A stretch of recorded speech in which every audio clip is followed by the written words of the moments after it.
Hello, hello, hello. It is B with the B code, and I want to make sure I can hear myself. Okay, I can. All right, hello, hello. This is B with the B code, and before I get started, once again, I'd like to thank all of my subscribers and those who watch my videos. Feel free to hit the like, thumbs up, thumbs down, subscribe, leave your comments in the comment section when I am done with this video. Hi, Antonio. How are you? Now, this is something that's different on this channel because I have another channel that I was going to do this on, but the majority of my subscribers watch this channel.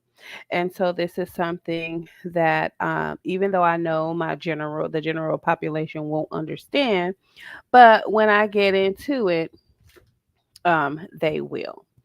Thank you. Different is good. So first of all, I want to start by saying you all, everybody, who watches my content. I can't say everybody, but the majority of the people that watch my content, they know that I am a registered nurse.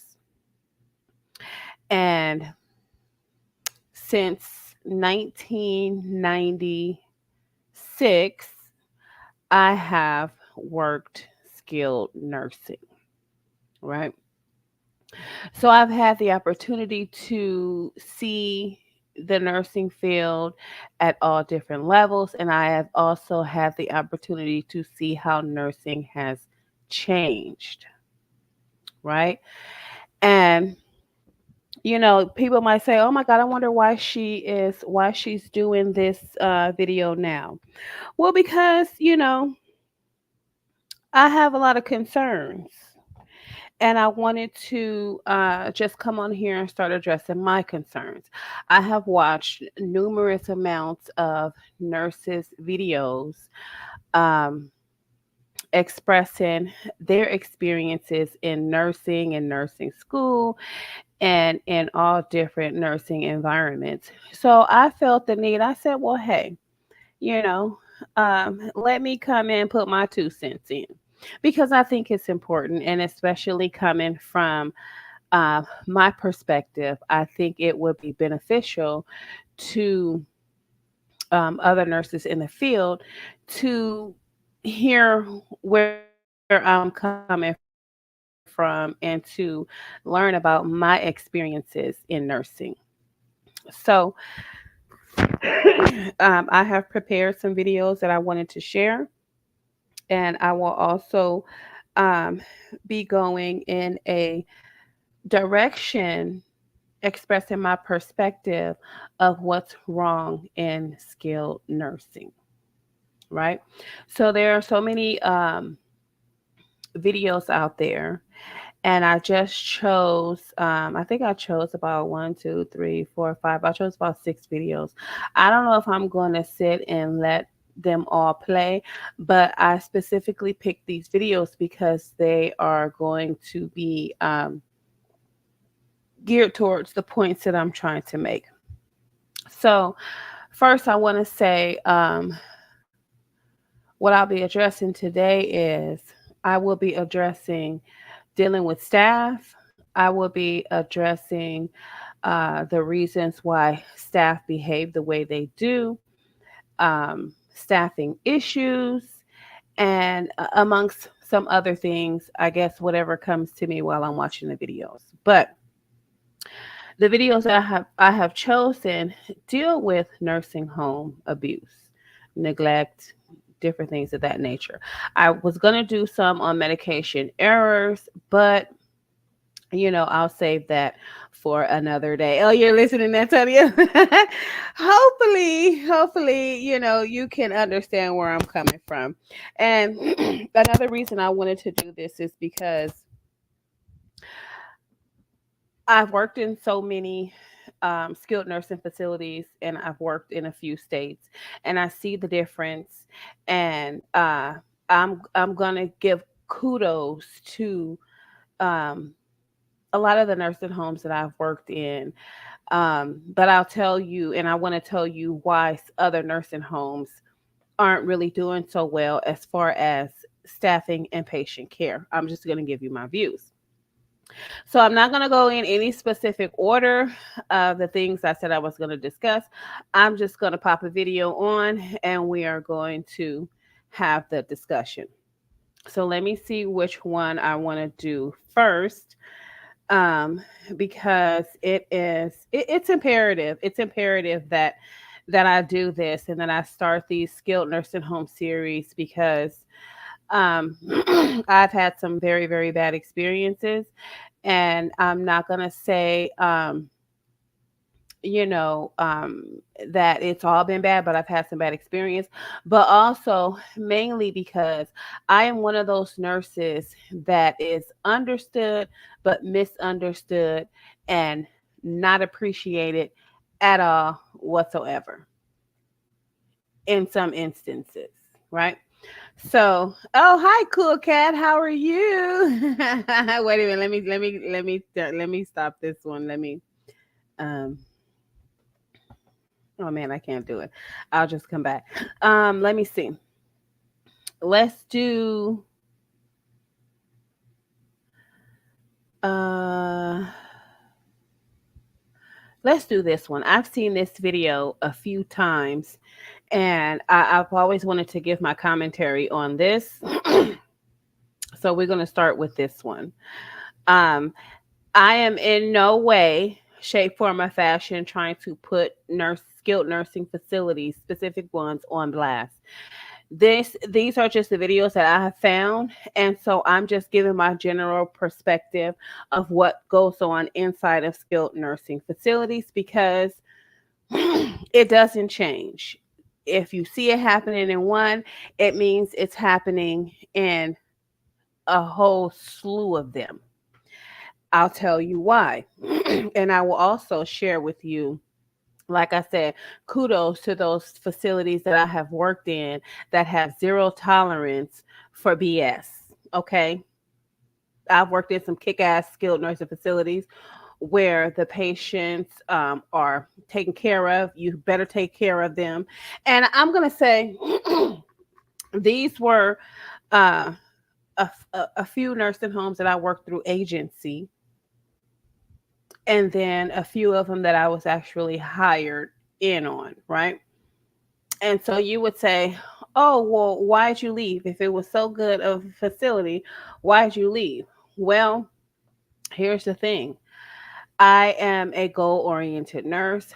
I have my goals, I have my dreams, I have my aspirations.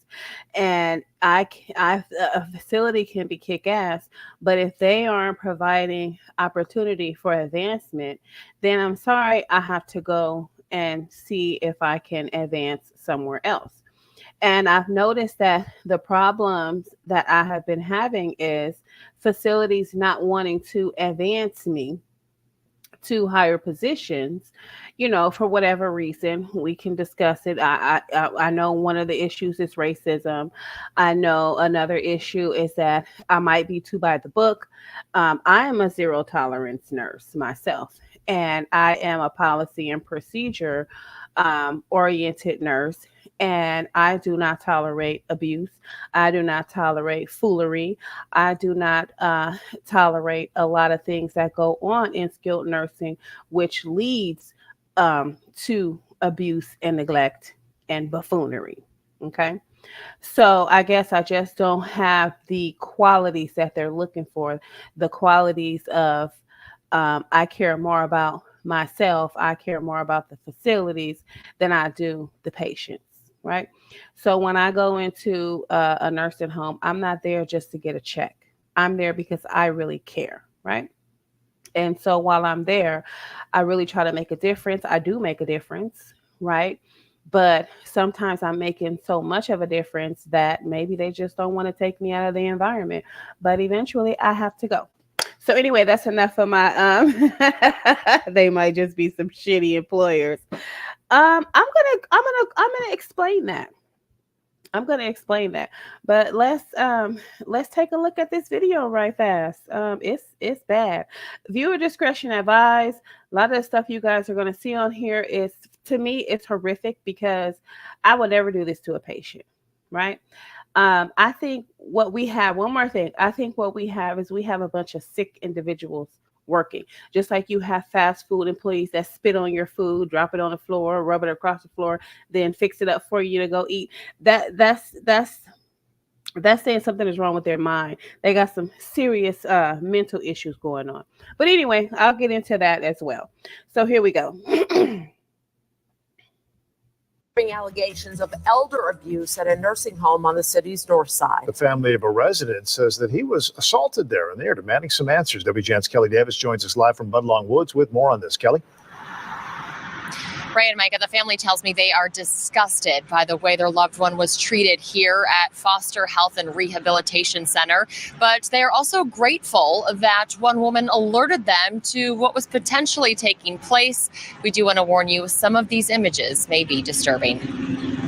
Well, it's okay. It's okay. I'm going to get you some help, okay? A woman visiting her mom at Foster Health and Rehab Center found 69-year-old James Crowder injured, laying on the ground. She heard this man crying out. She went to see, and she saw it was my brother. Laying on the floor, no clothing, food thrown at him, bleeding. That's no way for anybody to be treated. The woman tracked down Crowder's family, who jumped into action. They went to the facility this morning, demanding answers, but left with more questions. They claim he couldn't get up. They claim this is the way he want to be, on the floor. Who wants to lie on a cold floor? He was lying in feces, urine, everything. So this is how we found him last night. They also met with Alderman Andre Vasquez of the 40th Ward. First thing. Okay, so I think that's pretty much it that I'm going to play in that video, but I'm going to explain some things. Let me grab me a pen and a piece of paper because I want to explain some things. What's going on in this video. So when you have difficult patients like that, one thing, number one, they don't come in that difficult. This is long-term care. This is not rehab. These are long-term care facilities where patients are staying there long-term. They're not rehabbing to go home. So at this point in time, this is their home. They live here permanently, right?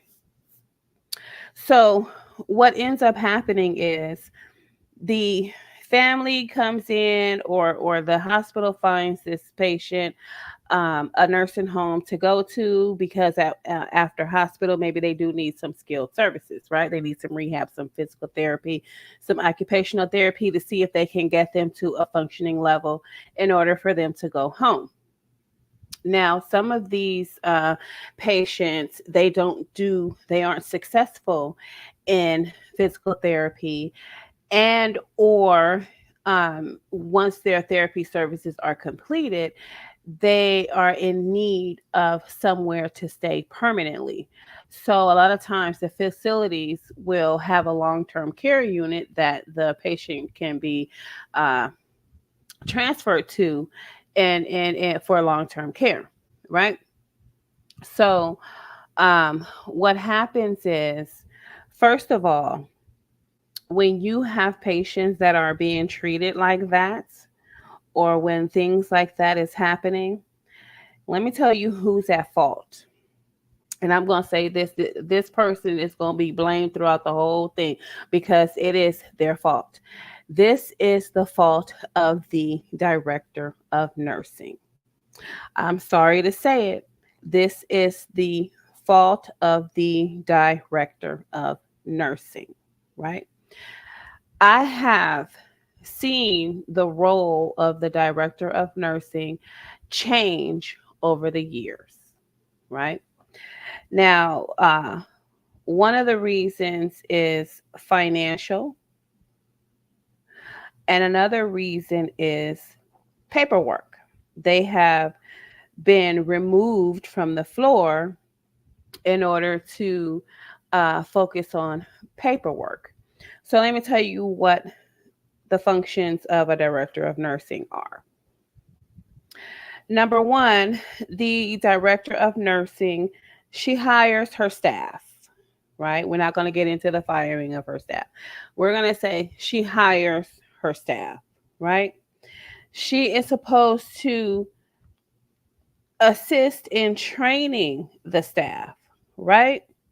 Now, when I say assist in training the staff, it means that the director of nursing is saying, I myself personally can't all the time be there to go and train staff, but this is the information and training that I want given to my staff.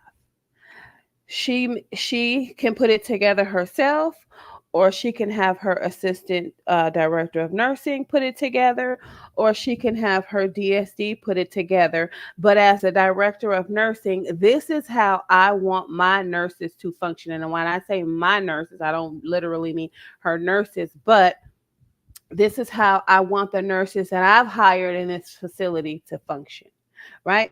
With that being said, when you have a new director of nursing coming into the building, if she has her priorities, standards, and expectations, she is going to deliver those to the staff that are already there and ensure that they adhere to them. So when you have patients like this that's on the floor and staff is not doing what they're supposed to do, that is the fault of the director of nursing, because it says that there's no leadership going on. And me personally, in my opinion, the nursing staff carries themselves according to how the director of nursing carries themselves, right? So you have a lot of people that come to work for friendship. You have a lot of people who come to work for social things. You have a lot of people that come to work just to get the paycheck. You have a lot of people that come to work and just do the bare minimum, right? As a director of nursing, all your staff should be on the same page. We here to get a check. We're here to give quality of care. We're here to prevent abuse, neglect, and exploitation.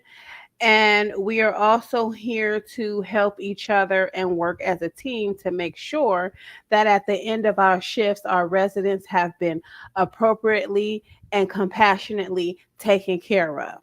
So when those patients get on the phone and call their family members, they're not calling their family members to say, oh my God, get me out of here. These people are crazy. I've been sitting in my feces for 1,600 hours and nobody's been in here to check on me. I'm in pain. I need help. No, we want those patients to be calling their families and saying, oh my God, we made such a wonderful decision by bringing me here. The staff here is wonderful. They're so kind. I have everything that I need. I'm well taken care of. And I just really enjoy this facility. This is what the patients should be saying to their family members on the phone. And if this is not what the patients are saying, or if this is not what the patient's family members are relaying to us, then that means there needs to be a whole shift in what's going on in the building. Okay? So, like I said, when you have things like this going on in a nursing home, that is the responsibility of the director of nursing.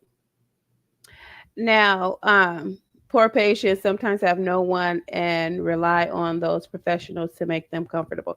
That is so true. That's 100% true. And with that being said, this is why the facility is supposed to be a safe and abuse-free environment for those who don't have loved ones. Because what ends up happening is that we as nurses and staff, we become their loved ones. We fall in love with those patients. I have fallen in love with several of my patients. And it feels good when I go in there and I can take care of their needs and I can make them smile and I can make them laugh and I can, just make them feel like, oh wow. And in all honesty, when I do that, this is me saying thank you for building and paving the way for me to be able to thrive in this society. Because a lot of these elderly patients that we have, before all of our warehouses were taken away, all our factories were taken away, all our businesses were taken away. These were the people that were making our Barbie dolls. These were the people that were making our baby dolls and our baby strollers and our fire trucks and our, police car trucks and our, pretend vacuum cleaners and our blenders and our household supplies and our couches. And these were the people that were doing those things for us. Right. So, what better way to say thank you than to provide them the best last years of their lives? Right. Okay. So, now let's talk about this patient. Right. Now, if I was a director of nursing, or this is how the director of nursing, or this is how this patient's care should have been handled. Right. The patient, once behaviors have been discovered. And usually, I'm going to tell you, when patients have behaviors, it means it's because they're being mistreated, right? I have had uh, some patients with the worst behaviors, but I have always found that when you talk to them with respect and kindness and you're really there to help them, you don't get them behaviors at all. I mean, unless the patient is just, not mentally well, you don't really have to worry about anything. I don't ever, I remember only being hit by a patient once, and that's because I was trying to protect another patient, right? It was nothing I could do. I got to take this hit for this patient that's behind me. I got to take it. I'm going to take it. It didn't hurt, but I got to take it for this patient that's behind me, and that's what I did. But you should not, as a nurse, as a CNA, as a staff member, you should not consistently being hit, kicked, and beat by your patients. That means there's something wrong with you. And if your patients are kicking, beating, and hitting you, then that means it is you and you need to be terminated. I'm sorry, it is what it is. There's no reason why you should be injured by these patients if you're treating them with the kindness and respect and dignity that they're supposed to be treated with. And also, you're supposed to be able to recognize when a patient is agitated. It could be something you had nothing to do with. But when you approach that resident and that resident is agitated, you're supposed to make sure that patient is safe, whatever side rails they have is up, the call light is in reach. Ask them, do they want some water before you leave? If they say no, make sure the water is close by or their needs are close by. And you exit stage left, you go to your charge nurse or your med nurse or whoever is in charge of that unit, and you let them know this patient is agitated. You might want to come check on them, do an assessment, and let's figure out what's going on. Because if the patient's behaviors continue like this is what's going to prevent me from being able to provide adequate care. They are at risk right now for a skin breakdown if they don't let me change them. They are at risk for self neglect if we can't find a way to get that patient taken care of. And then this is going to lead to a poor patient outcome for the shift. Right. And if we don't find out what's wrong with this patient, that means we're leaving this patient in this condition and we're leaving them for the next shift to have the same problems as well, or to have to try to figure out the problem as well. So, no, we don't want to do that. Now, what should have occurred with this patient is that no one at no time should have come into that room and found that patient on the floor unless the patient has just suffered a fall. It should not look like the patient was down there comfortable, all the bedding down there on the floor, right? The first time that patient fell on the floor, of course, there should have been proper procedures taken to ensure that it doesn't happen again. Now, I'm going to say at the third fall, after an investigation has been done, we need to figure out why this patient is consistently falling, why this patient is on the floor, and what the heck is going on. So now, if we find that we have done everything that we can. The patient is not being abused. The patient is not being neglected. The patient is not being treated poorly by staff. And this is an actual behavior that we can't control. Then the floor would be a safe place for that patient, but under different conditions than laying on a bare floor in a brief with the side rail paddings all over him, like, what the heck is going on? So in that instance, what you need to be doing is you need to be notifying that family at each fall, but then you need to be saying to that family, hey, we need you to come in for a care conference because we need to figure out how we're going to take care of this patient. They're consistently on the floor, and the floor might be the safest place for them to prevent injury. So how would you like us to proceed? We can do X, Y, and Z. We can have an order to put his bed, his bedding, his mattress on the floor.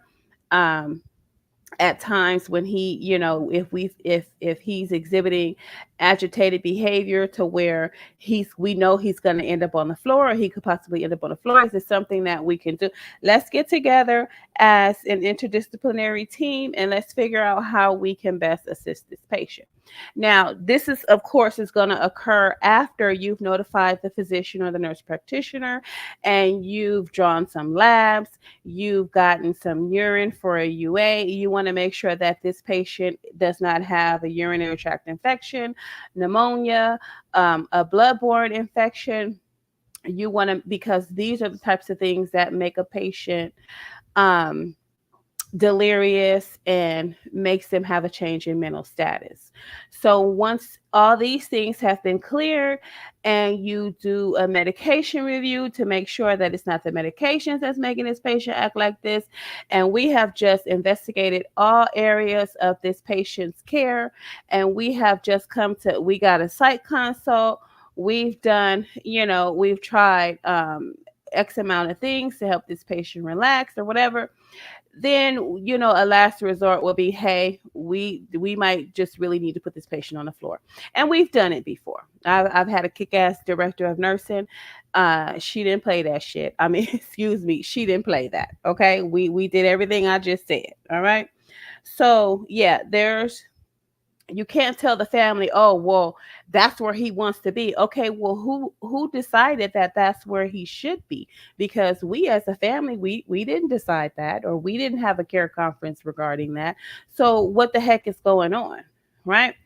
This is how you're supposed to handle that situation. And I was just very distressed when I saw this. Like I said, it's not the first time I saw it. But anyhow, the staff at this point in time, they need to be held accountable for not following proper procedure or following policy. What's the policy? When you're having a patient behave in this manner, or when you're having a difficult patient, what's the policy for dealing with them? As well as, where's the med nurse? Where's the med nurse? Okay.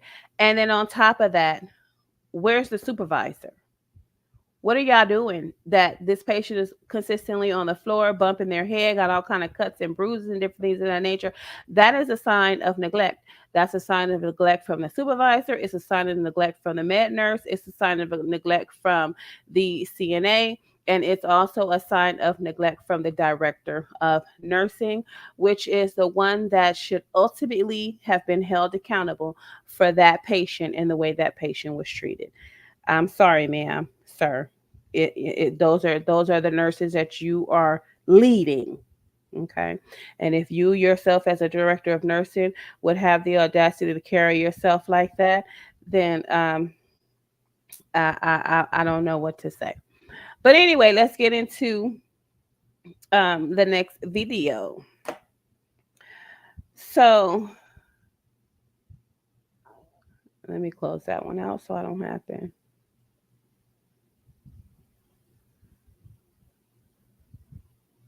Whoa. Let me see what this one was really quick, you guys, so I can make sure I'm not. Okay. Okay, this one. Oh my God. Oh my God. Let me tell you. Let me tell you guys. This one, whew, I was just like, oh my goodness. I had never, this is my first time seeing this one.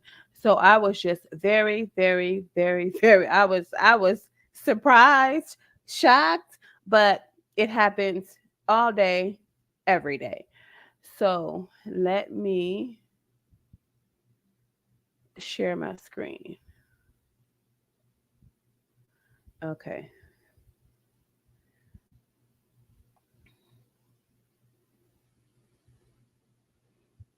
This one, you guys, man, oh man, oh man, this one was just, oh, fair use. Oh my God. Okay, here we go. A Twin Cities woman accuses a nursing home that is caring for her father of depriving the World War II veteran of the basics. Wendy Rudek became so concerned a few weeks ago that she installed a camera in her father's room at a senior living center in Forest Lake. What she saw disturbed her. Rudek, who is a nurse herself, calls it neglect. Only on WCCO tonight, Jennifer Merrily shows us what keeps the veteran's daughter up at night. The aide came in to pick up his lunch tray, and she's eating it while he is sleeping in bed. She is grubbing up on her some food. I was like, oh my God. I was like, girlfriend, you didn't have lunch? Like you haven't been on your lunch break yet. You didn't bring nothing for lunch. You don't have no snacks. You didn't prepare any snacks for yourself. You don't have a $1.50 for some chips in the vending machine. I mean, you didn't have dinner last night to where you could pack you some lunch for the day. This is just it was disgusting. It was disgusting.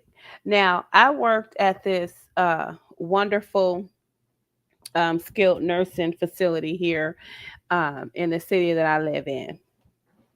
And one of the things that really sat well with me was that I don't know at each meal because I only worked swing shift, but I know almost, I wouldn't say every day, but almost, I think I worked did I work 4 and 2?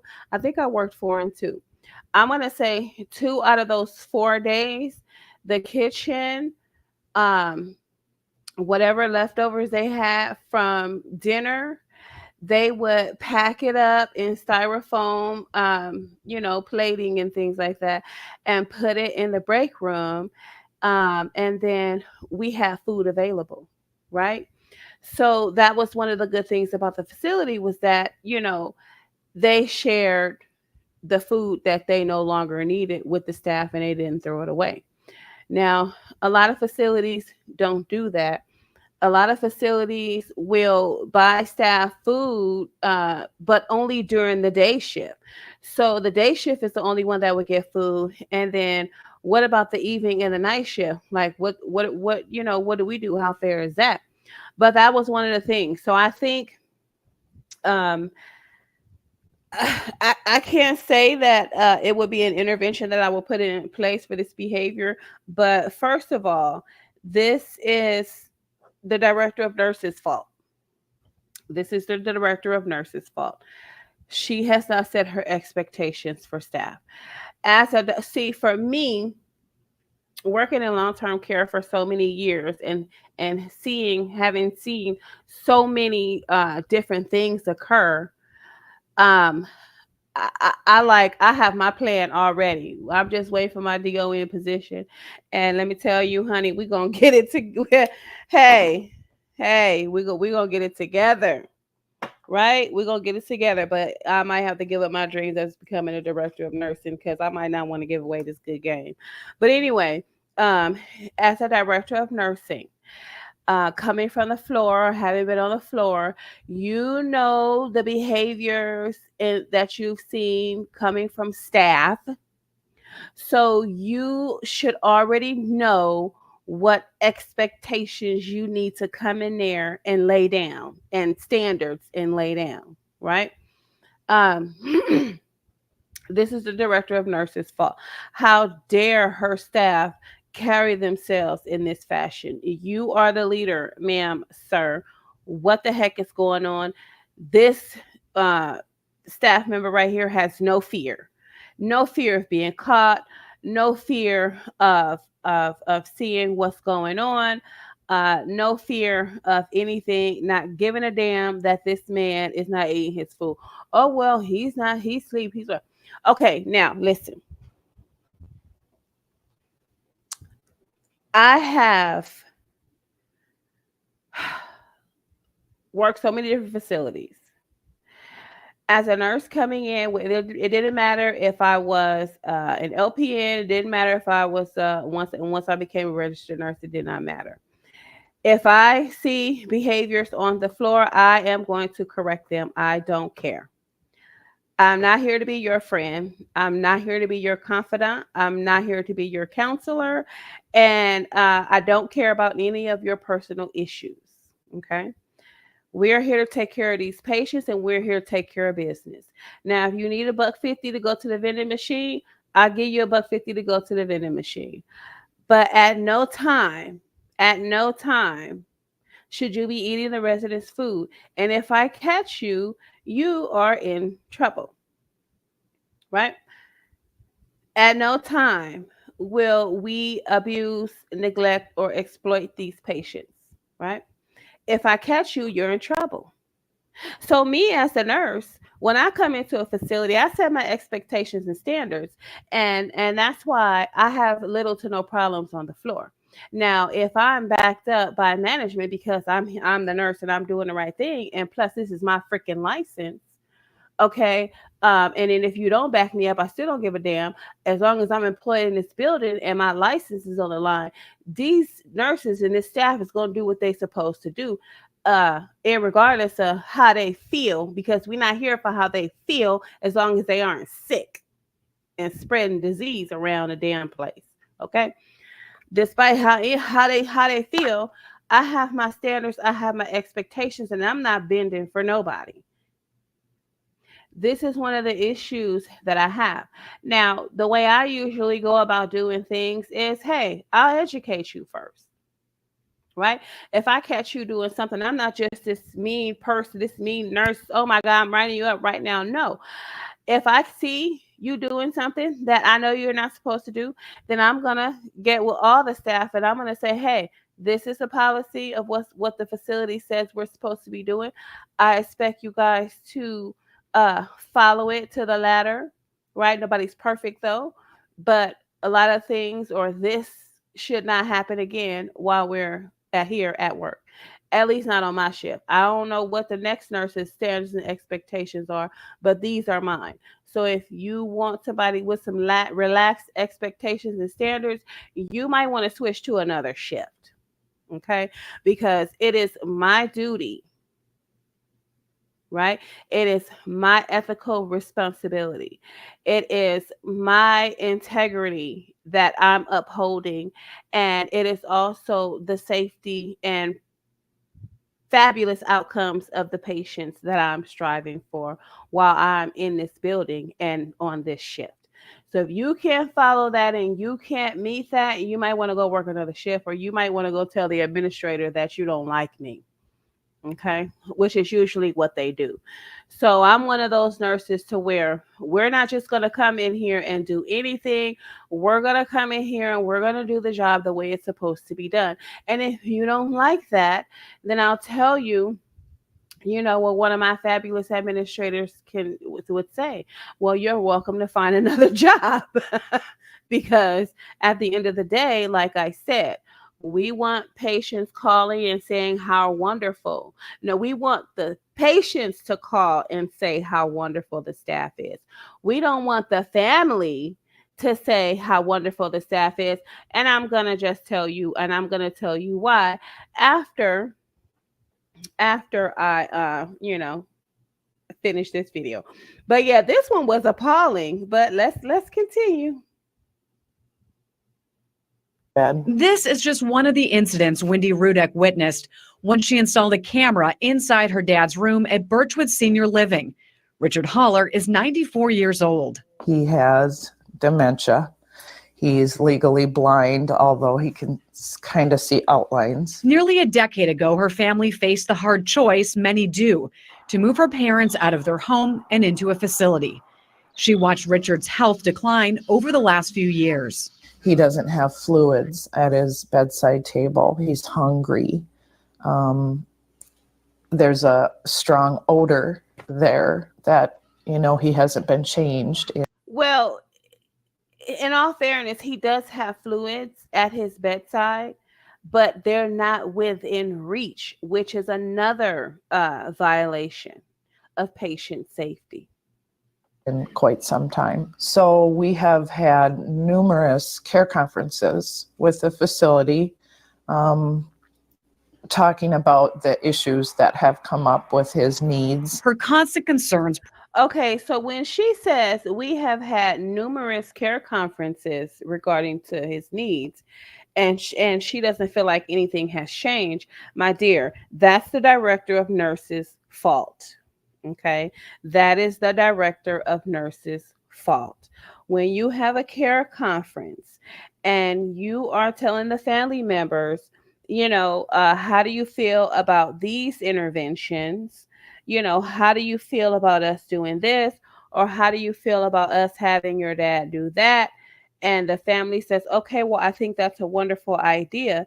Then the director of nursing is supposed to make it happen.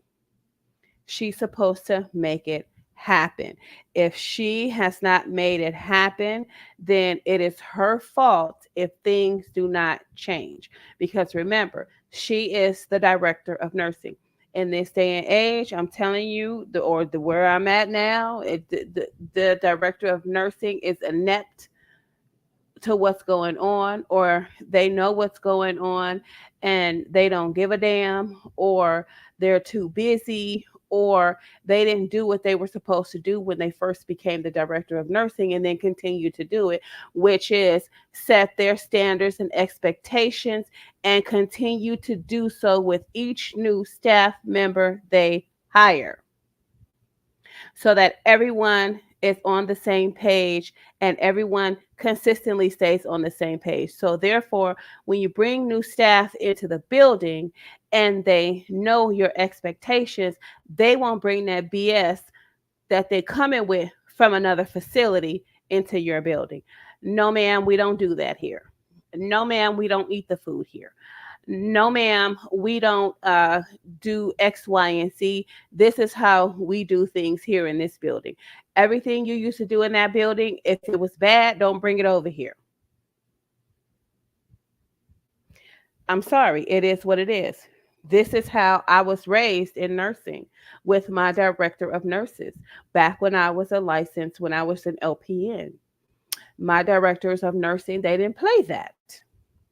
Okay, so therefore, I mean, they were so fabulous to where I could be on the floor and I could be doing something. They'd be like, girl, don't do that. You're going to get in trouble.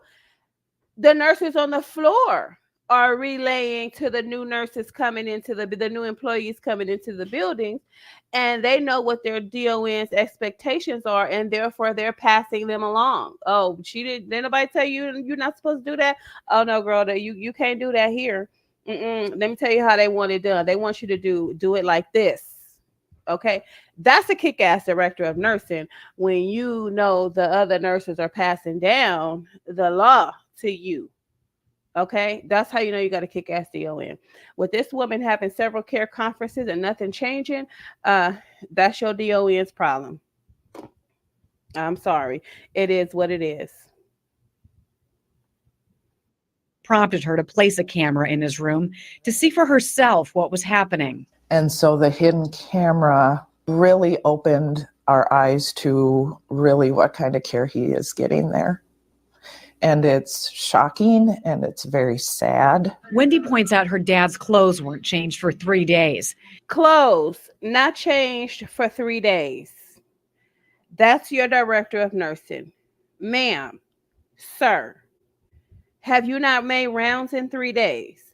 Have you not paid attention? Because I noticed. I'd be like, did they change her? Didn't she have that on yesterday? How come this patient's clothes hasn't been changed? And then sometimes when I work at night, I would be like, why is this patient in the bed with their who put this patient in the bed with their clothes on? And you know what I would get? Oh, day shift probably did that. Okay, so have you made rounds on this patient? Oh, yeah, I have. Has this patient been changed? Oh, yes, they have. Okay, why are they in their clothes? So you didn't feel an obligation or a duty to get this patient out of their clothes. What is this, some kind of memo that y'all sent around that we going to leave the patients in their clothes in bed so we don't have to get them dressed the next day? We could just change their brief and put them in a chair and wheel them on down to breakfast so that everybody else can see their clothes haven't been changed?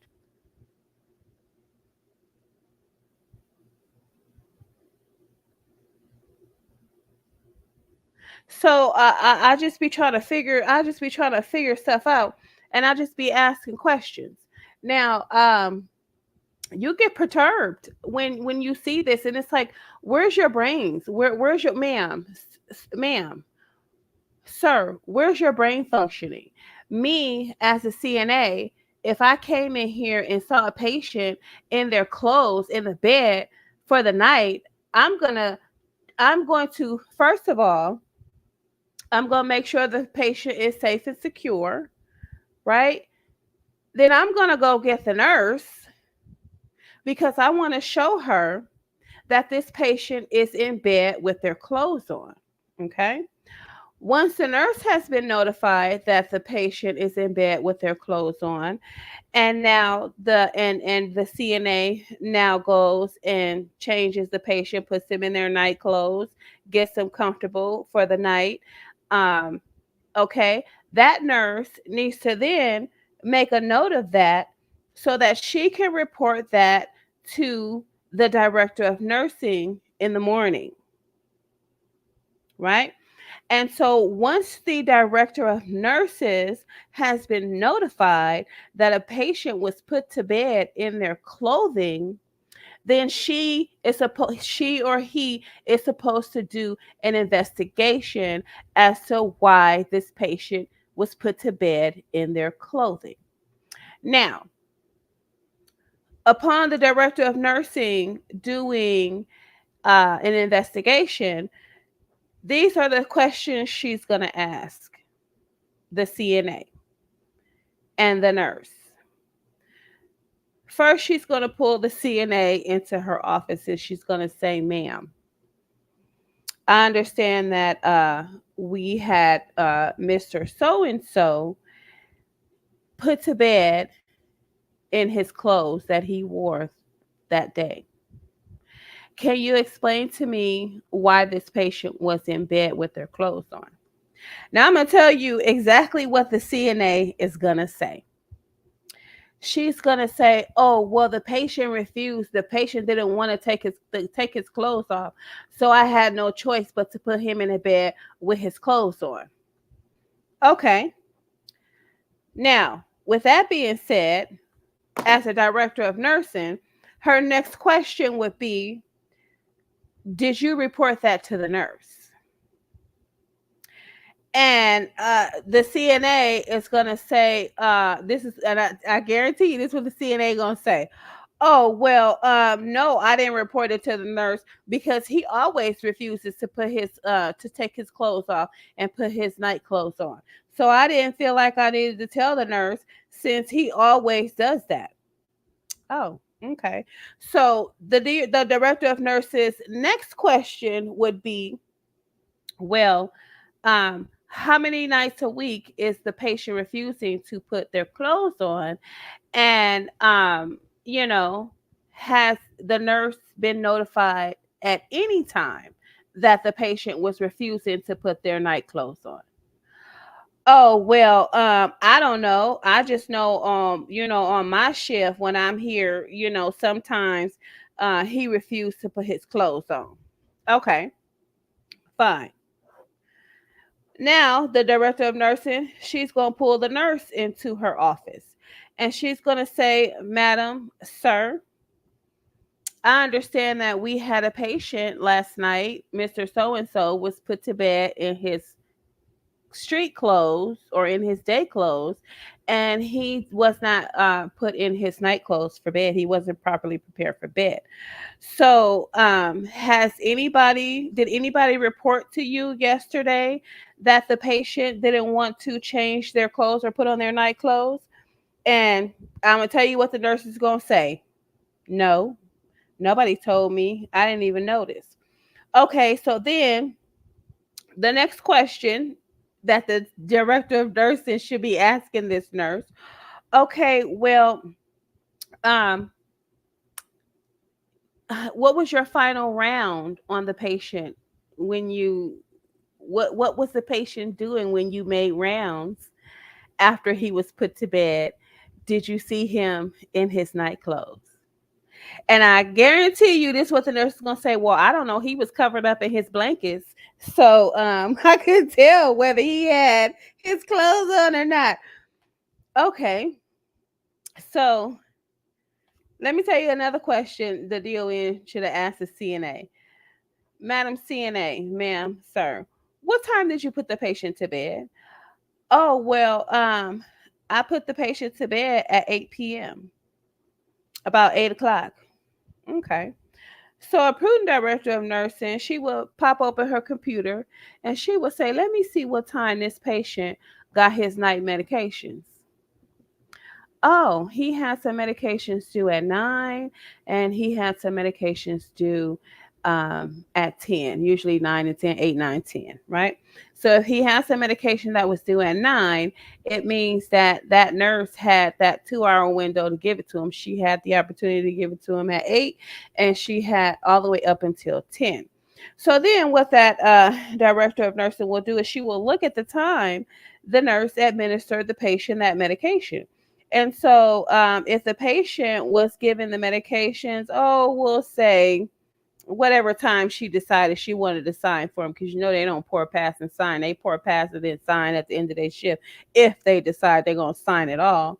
So let's say she signed for the patient's medications. Oh, 21. Let's do 21:35. Right. So, with this information that the director of nursing has, she's going to say, oh, okay, well, you didn't notice that the patient was in the bed when you made rounds.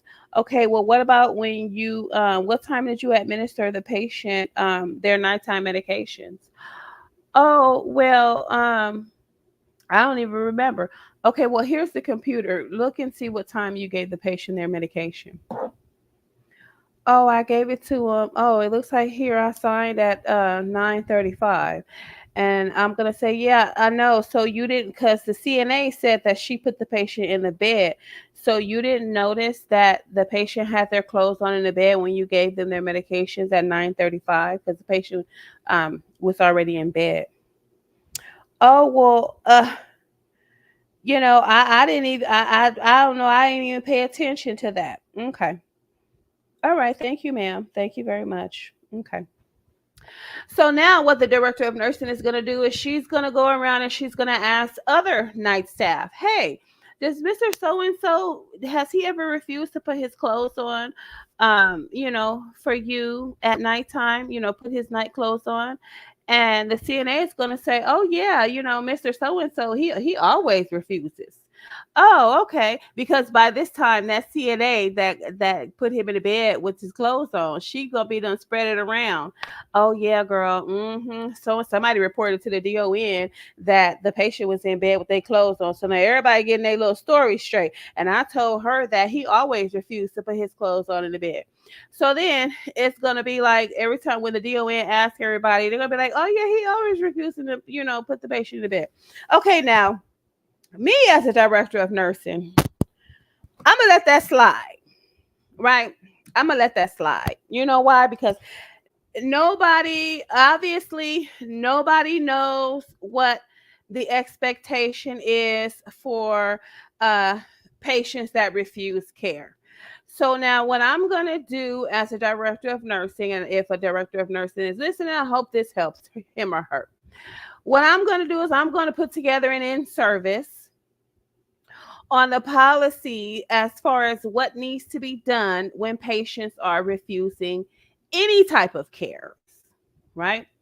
So first and foremost, how I would handle a patient if it was reported to me that the patient is in bed with their clothes on, or if I'm passing meds, and I notice that a patient is in bed for the evening with their clothes on, or I'm the supervisor and I'm walking around and I notice that the patient is in bed with their clothes on and not their night clothes. What I'm going to do, first of all, which is what the nurse should have done, is she should have questioned the CNA and asked the CNA, why is this patient in bed with their clothes on? And when the CNA says, oh, the patient, he didn't want to take his clothes off. And then I would be like, okay, well, next time the patient refuses any type of care, you need to let me know so that we can figure out what's going on, because we can't just put him in his bed with dirty clothes on, because 9 times out of 10, the clothes are dirty, right? So what I would then do as a nurse, med nurse, supervisor, whatever you want to call me, charge nurse, I'm gonna go to the patient. I'm gonna get the CNA. I'm gonna go to the patient. And I'm gonna, Mr. So and so, it's time for bed. Did you want to put your night clothes on? I'm not gonna go say, well, Mr. So and so, the CNA said that you don't want to put your night clothes on, because then it's gonna be like the CNA snitched on me. No, Mr. So and so, it's nighttime. Would you like to put your night clothes on? And then he's gonna say, oh no, no, no, I don't want to change my clothes. I'm fine the way I am. And I'm gonna say, well, Mr. So and so, you've had these clothes on all day, and you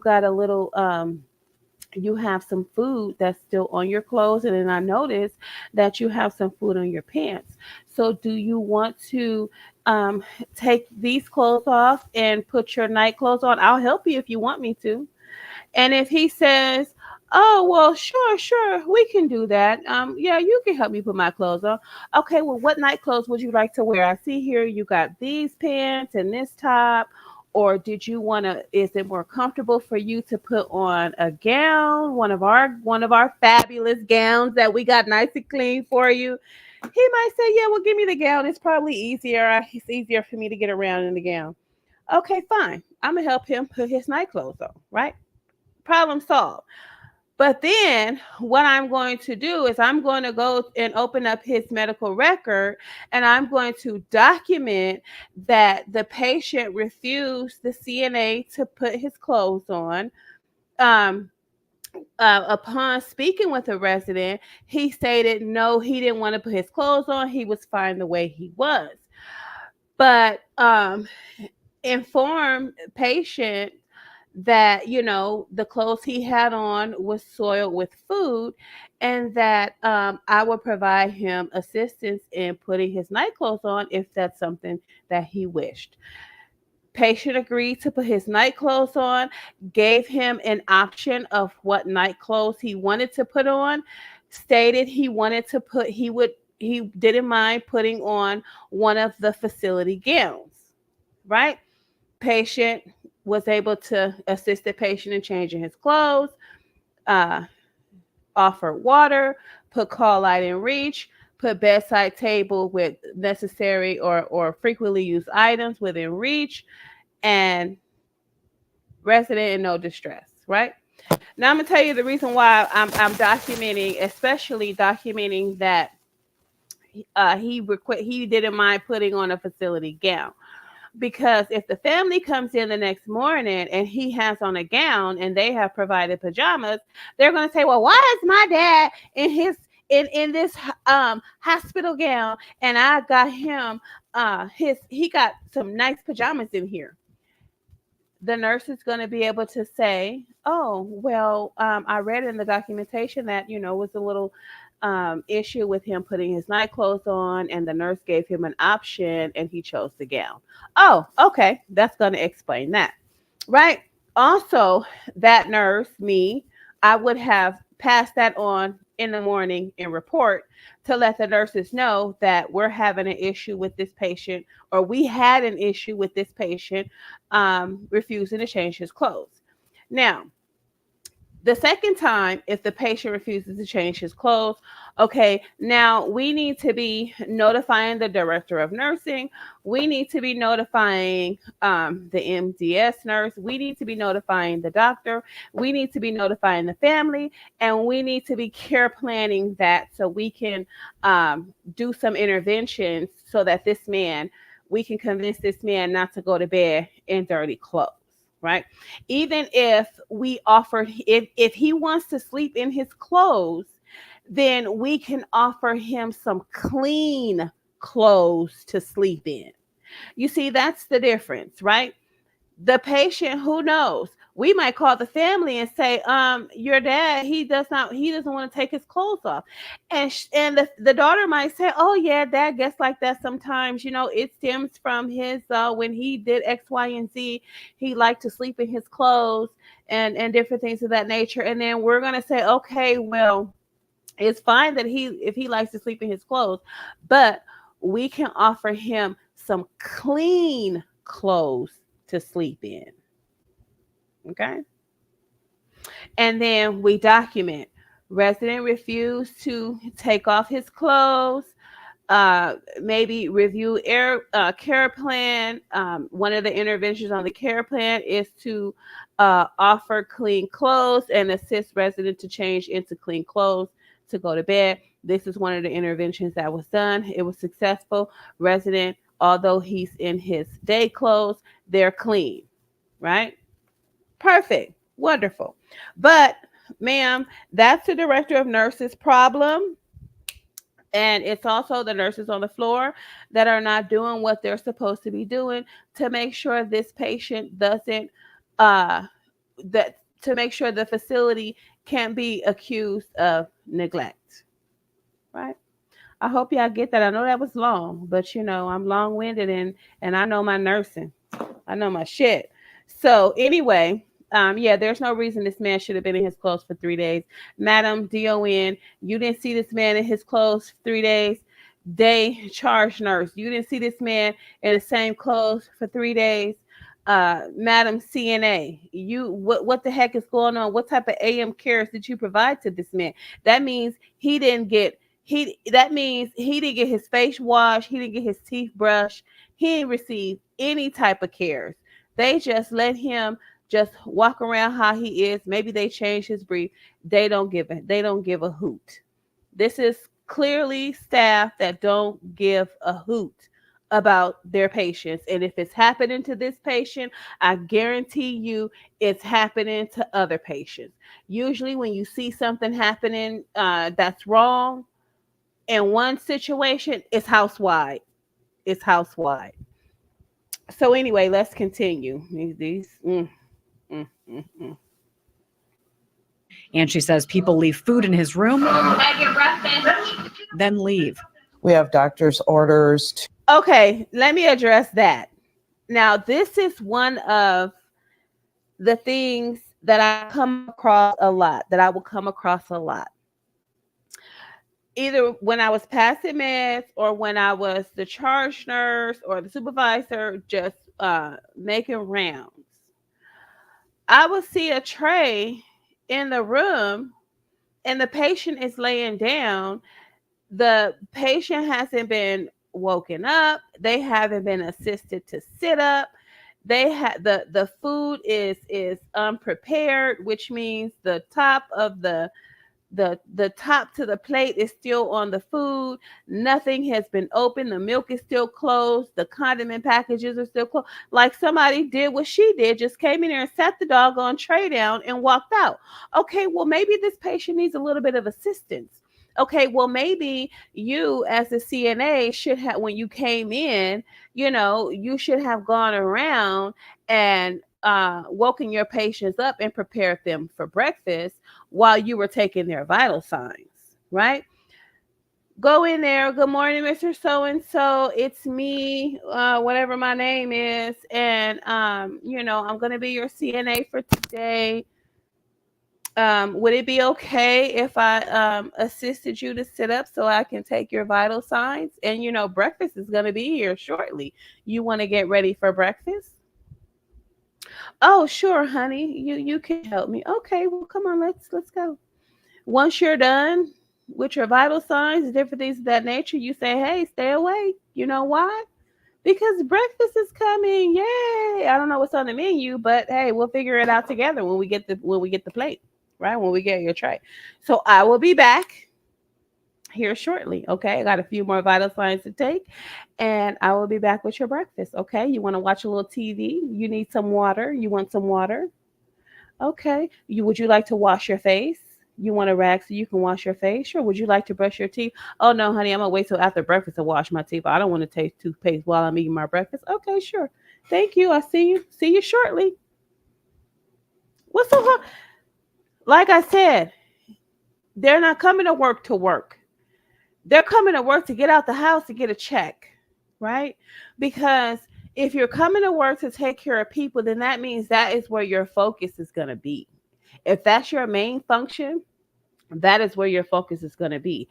If patient care is not your main function, it means that even though you're not there to do direct patient care, it still means that you need to be available for it. And it still means that you need to pay attention to it, right?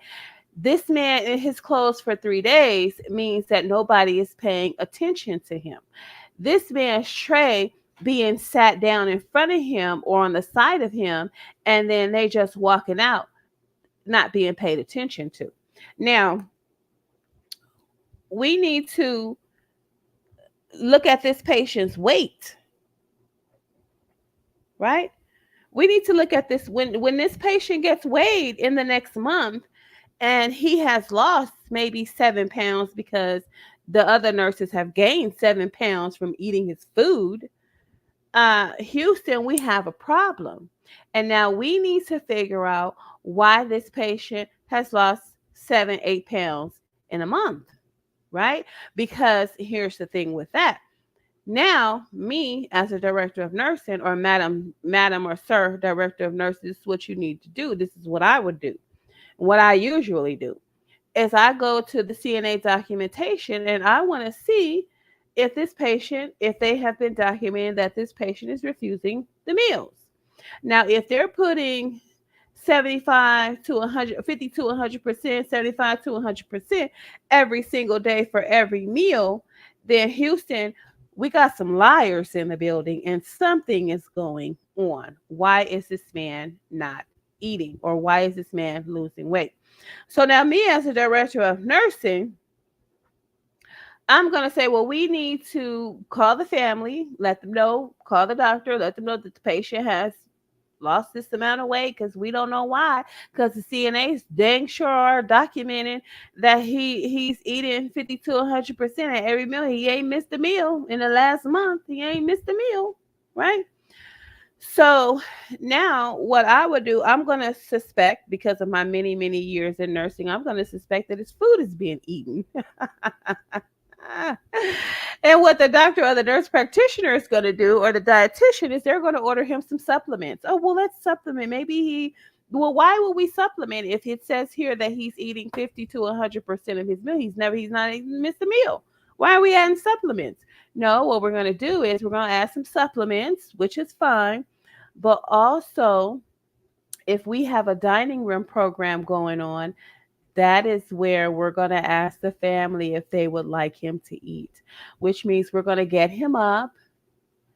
We're going to discuss it with him as well, but we're going to advise that the best place for him to eat is going to be in the dining room. Yay!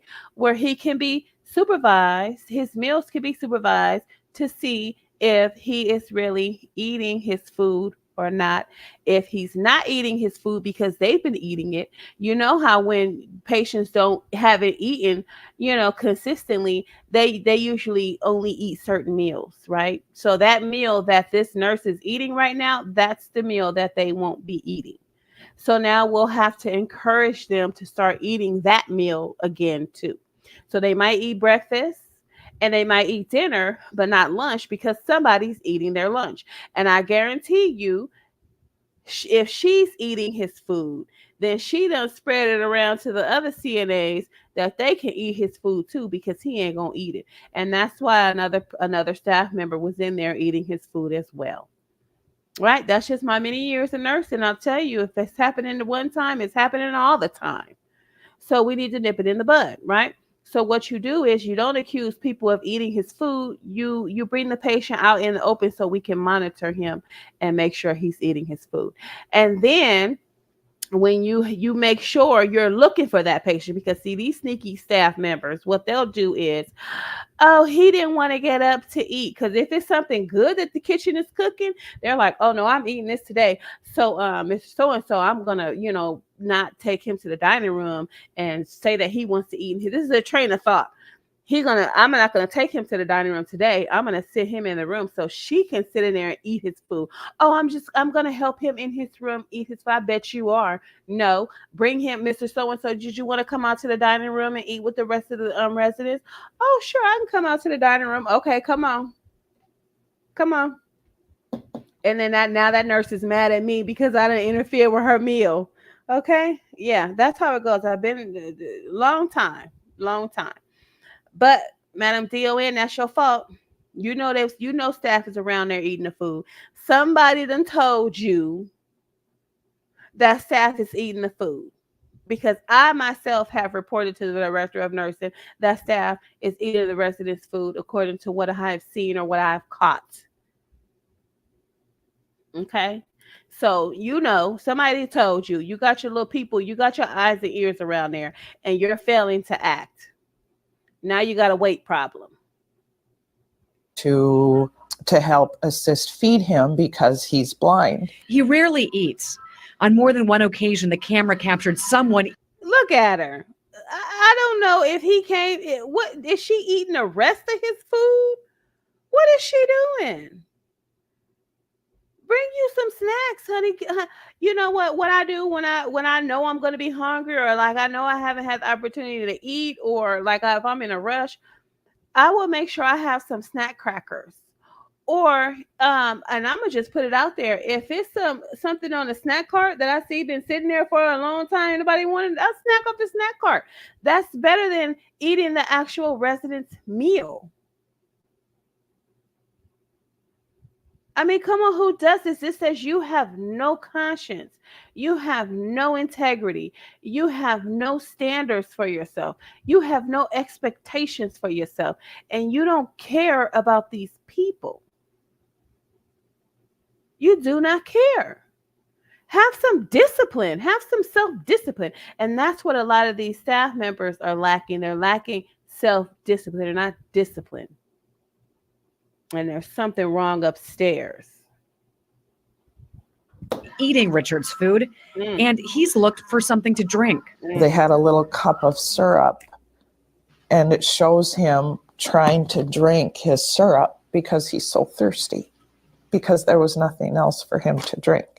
No, there was something else for him to drink. There was there was a cup of water right there with a straw sticking out of it.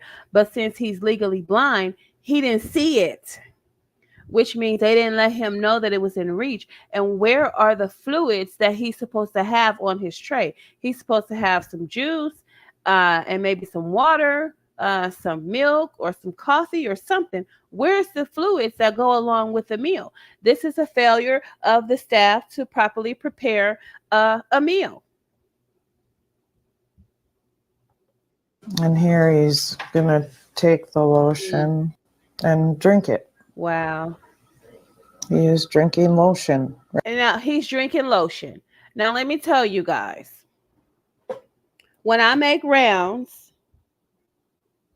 and I see personal care items on the bedside table, on the dresser, and I go tell staff, or I put it away and I tell staff, hey, I put the supplies away. We got to make sure that the care supplies are put away, right? Because look what happens. And they always shrug their shoulders, look at me like I got a freaking problem, look at me like I don't know what I'm talking about. And this is a prime example of what I'm talking about. This is a prime example of what I be talking about. Put the stuff away because the patient will think it's food and eat it. When they're leaving the creams, the butt creams at the best on the bedside table and on the bedside nightstand, and I tell them, please don't leave this here because the patient can think it's maybe pudding, or you know how we mix the patient's food or their medicine in pudding and applesauce.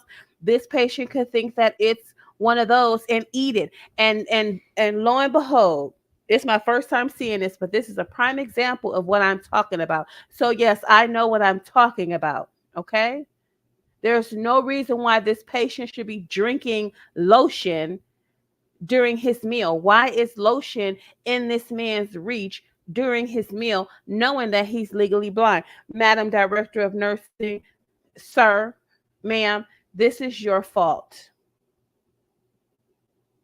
You're the director of nursing, you're the leader in the facility, you're over the nursing department. This is your fault. You need to be held accountable.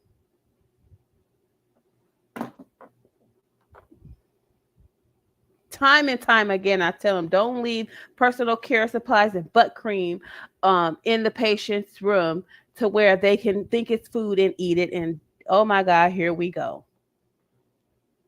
Right now. One night, Richard fell out of bed. Someone found him an hour later. Please help me. Oh my gosh. But he hadn't been checked on in 8 hours. Okay, he hadn't been checked on in 8 hours. Madam Director of Nursing, that's your fault. 8 hours, which means I know within those 8 hours, he probably had an order for some medication, which means he didn't get his medication. He hadn't been changed. That's why he fell out the bed, because his brief was probably so wet, or he probably had a bowel movement on himself and his butt was itching so much that he squirmed his way out of bed trying to itch and scratch and get out of the mess.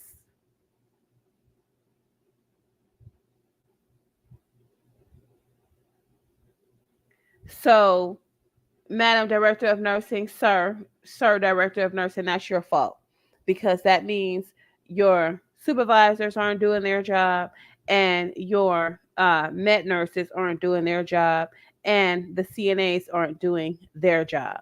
Now, if this would have been presented to me that this patient hadn't been, they have documented proof, video proof that this patient hasn't been checked on in 8 hours, heads are supposed to roll. Heads are supposed to roll, because that constitutes neglect. You neglected this patient. And I bet you if this patient hadn't been checked on or hadn't had any medication or water or a bed change or pericare in 8 hours, I bet you it's a whole bunch of them that hadn't been checked on in 8 hours as well. Those that can't use their call light, verbalize what they need, or are scared to do so.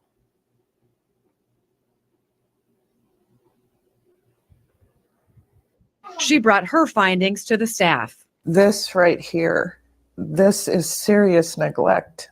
Do you think that this camera is the key to holding them accountable? Absolutely. Absolutely.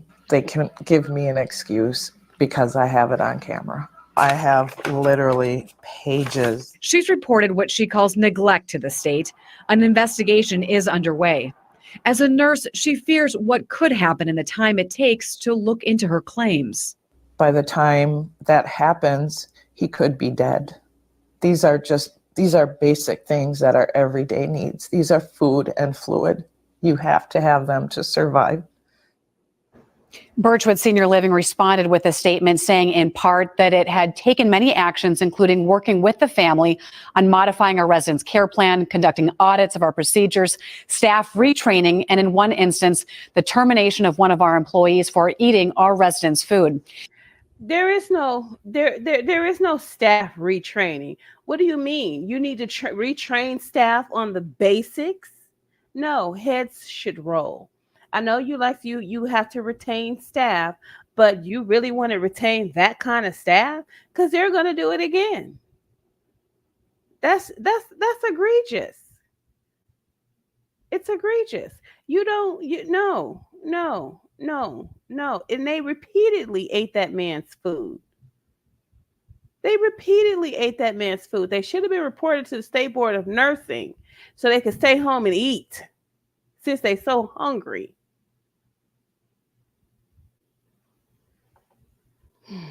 Okay. I have said it. I have said it time and time again. Time and time again. Don't please you guys, you make rounds, make sure your care supplies are put away.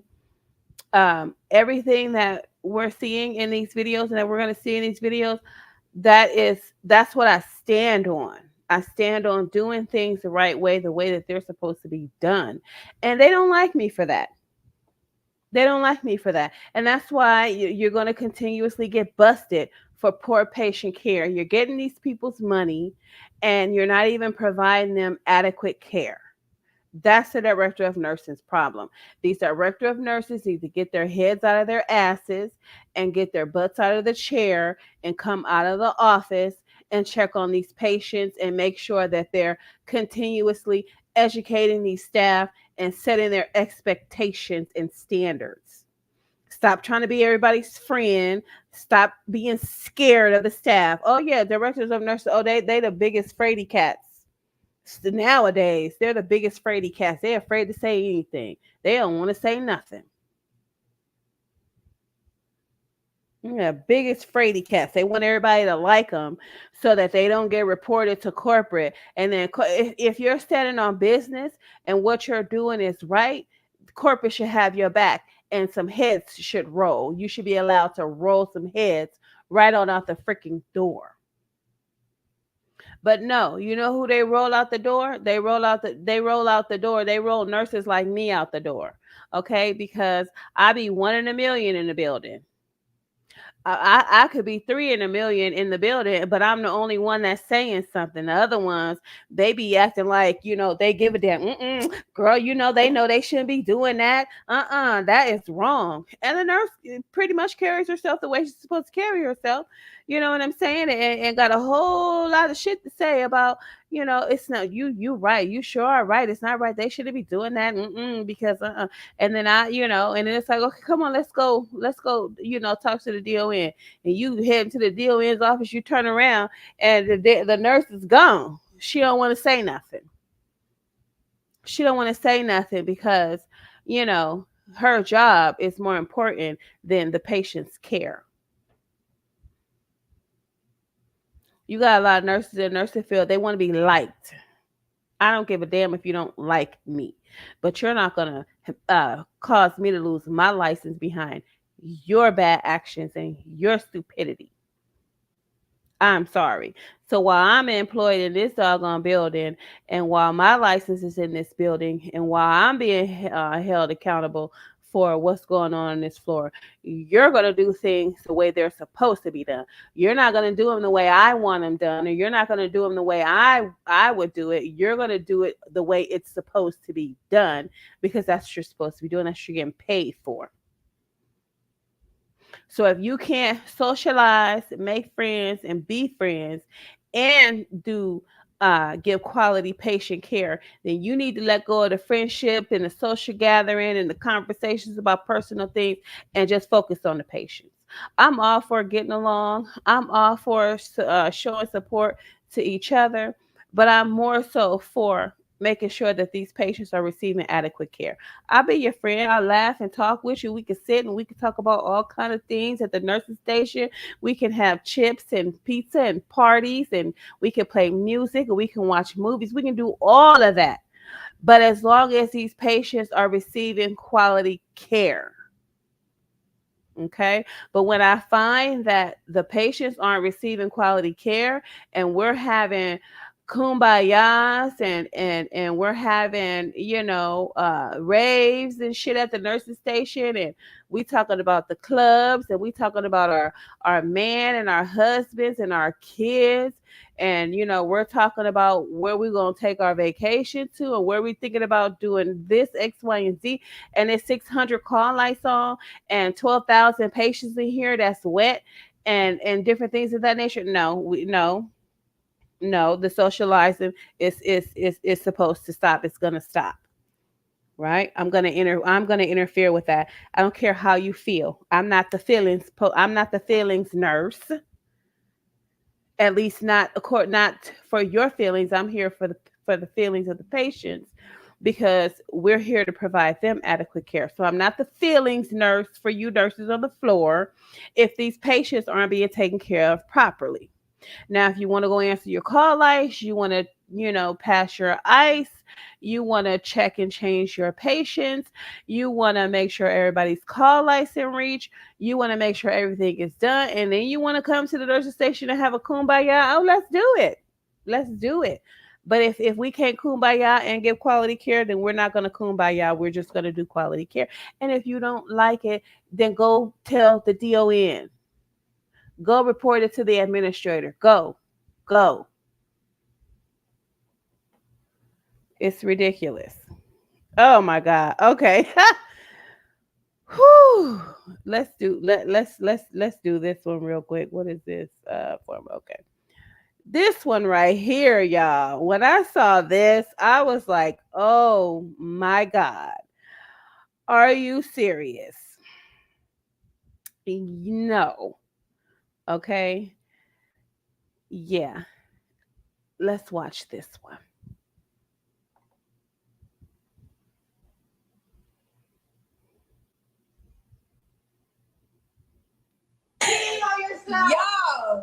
Let me back it up.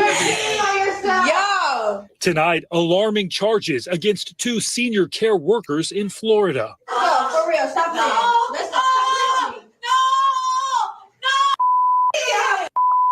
You're peeing on yourself. You're watching what the sheriff's office says is two women live streaming their abuse of a dementia patient on Snapchat and laughing about it. So embarrassing.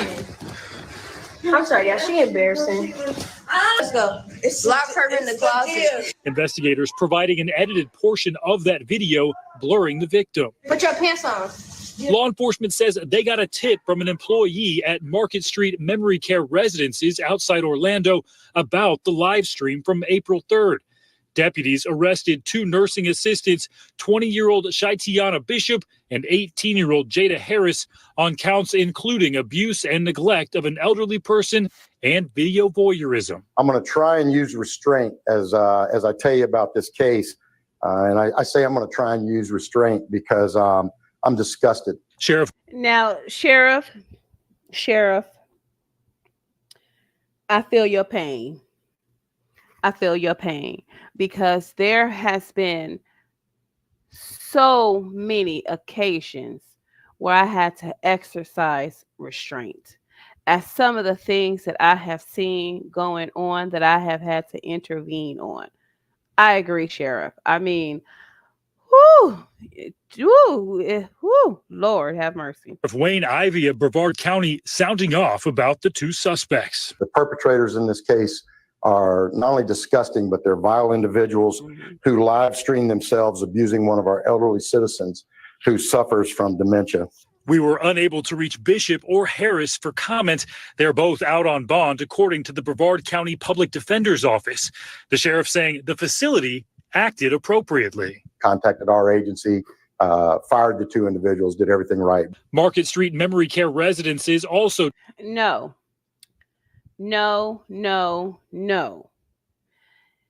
They did everything right after the fact, right? They did everything right after the fact. And let me tell you why I say that. I'm going to back it up. I'm going to back it up and I'm going to tell you why they acted after the fact, right? So let me see if I can go here. Let's go. Lock her in the closet. Investigators providing an edited portion of that video. Okay. I don't know who that was. It was another disgusting individual talking about lock her in the closet. What kind of people are these? What kind of people are these? But let me tell you something. First of all, number one, this is why the facility acted after the fact. Look at what they're wearing. They're unprofessionally dressed for the environment. And this girl actually has what do you call that thing? With a bonnet on at work. I don't care what shift this is.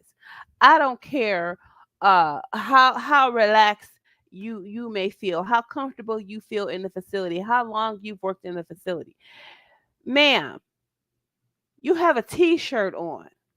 Ma'am, you have a bonnet on. First of all, you you act according to how you're dressed, right? I'll give you an example. If you're dressed like a hoochie mama, you're gonna act like a hoochie mama. If you're dressed like a professional CNA in your scrubs or your uniforms, clean, pressed, with your name badge on, you're gonna carry yourself as such.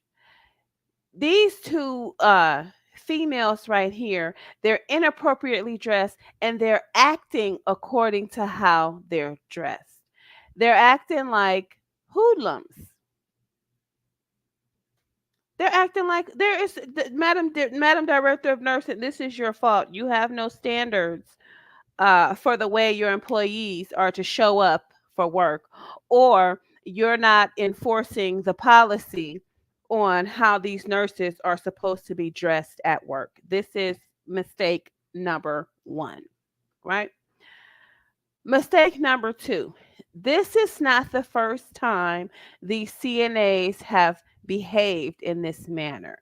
This is, you can tell they're comfortable with it. You can, which means they've been doing it for a long time, right? And now they have been doing it so long that they have gotten bold enough to live stream it. Okay.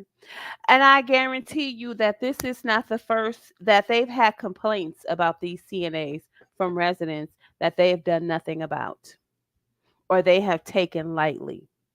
And madam, sir, DON, this is your fault. Okay. Um, like I said, the DON hires in her image. I wonder who the director of nursing was at this time.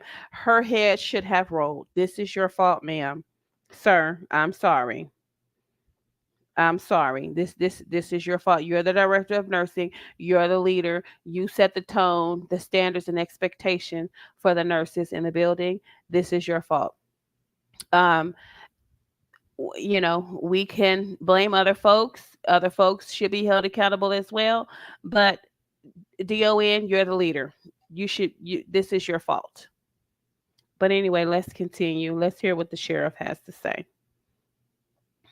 Wayne Ivey of Brevard County sounding off about the two suspects. The perpetrators in this case are not only disgusting, but they're vile individuals who live stream themselves abusing one of our elderly citizens who suffers from dementia. We were unable to reach Bishop or Harris for comment. They're both out on bond, according to the Brevard County Public Defender's Office. The sheriff saying the facility acted appropriately. Contacted our agency, fired the two individuals, did everything right. Market Street Memory Care Residences also telling NBC News the behavior is abhorrent and will not be tolerated, adding that the victim didn't suffer. Look, y'all see her bonnet.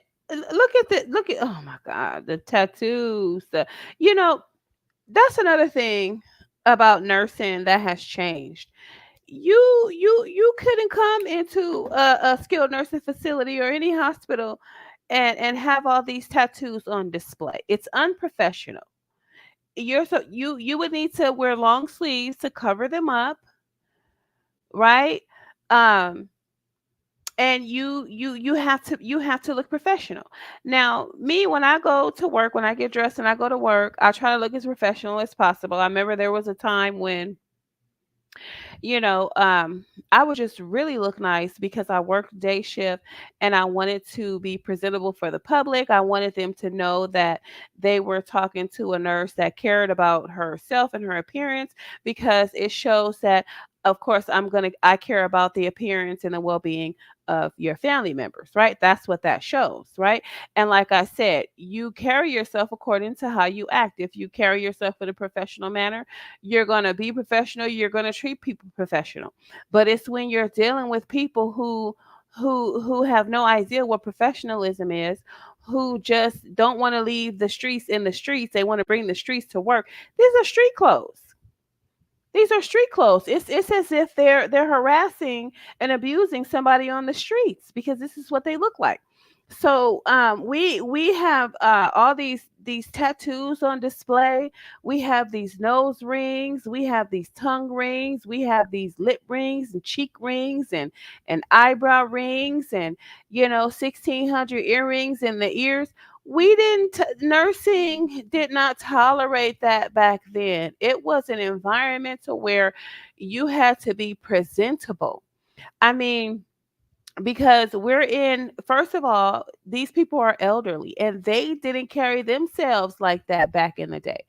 I have I'm going to say, out of all the patients that I've taken care of, I've only seen a handful of them with tattoos, just a handful, which means everybody else didn't have, all the other elderly people didn't have tattoos, which means that's not how they carried themselves.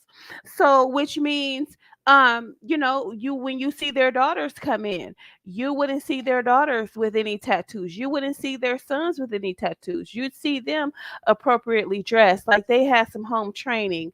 Like they had a good mom and she took care of them and she did a fabulous job with them. But it's like nowadays, everybody and their mama got tattoos, all kinds of ear piercings and nose piercings, eyebrows. It's crazy. They got rings on all their fingers. They got nails that's longer than your kitty cats. You know what I'm saying? Like I wear long nails sometimes, but not that long. And then I don't do patient care and I don't pass meds. But it's crazy at the way they allow these people to come to work. And I'd be appalled when I see people coming to work. Did you comb your hair? You look like something a cat dragged in, which should not be at all. You're not at home lounging on your couch. You're not walking down the street to the gas station to get you some chips and an energy drink. You're not going over to your friend's house to kick and chill and relax and get high. None of that stuff. You're coming to a what is supposed to be considered a professional environment to provide a service, to provide a paid service, and you're supposed to dress and act accordingly. This girl looked like she haven't combed that ponytail out in 2 days. Like, what is going on here? Can't you tell that the way a person dresses in certain environments goes to the functioning of their minds? So you think that these two young ladies are fully functioning ladies, and look at how they're carrying themselves. This is showing you how the brain works. Like I said, now if you walking down the street to the gas station, or you driving down streets and you going to the gas station, you going to 7-Eleven to get you some snacks, some pick up a pack of cigarettes, or you know what I'm saying, even if you want to get your little beer or your little blunts or stuff like that, yeah, nobody expects you to be all dressed up with some high heels on and in a suit and all this type of things just to go to the corner store. No. But when you go into a professional environment, it shows that this is, and if you go to work the same way you carry yourself at home, it shows the functioning of your mind, and it shows that it is not good. It's not good. Did they interview like that? Did they interview like that? Right? Now I know we want to employ people. We want people to be able to earn a living, but you're supposed to carry yourself in a fashion to where this is what you need to do. So this is, you need to be appropriate. It says that something is wrong with both of them, especially the one with a bonnet on her head. I mean, give me a break. Who does this? And so when I guess so I must look like a unicorn. I was looking like a unicorn when I come to work. I would have my little ruby earrings on and my little gem earrings on with the diamonds around, the fake diamonds around, and it would be coordinating with my uniform. And I would crease my pants, and everything is all pressed and nice, have my makeup on, and I must have been a doggone unicorn. I don't do it anymore because I found out that the earrings that I was wearing contain lead, and so I had to stop doing that. um but the earrings were so beautiful. but they were full of lead, so I had to stop doing it. So I just bought me a couple of pairs of diamonds that I just keep in my ears now. But yeah, I wanted to get those lead things out the house. But anyway, yeah, they're the way they're carrying themselves. This is disgusting. This is disgusting. And Madam Director of Nursing, Sir Director of Nursing, this is your fault. This is your fault. You're the leader. This is your fault. If you can't even have your staff come dressed to work and ready to work in professional attire, no, no, ma'am. This goes to your mind functioning, and your standards and expectations.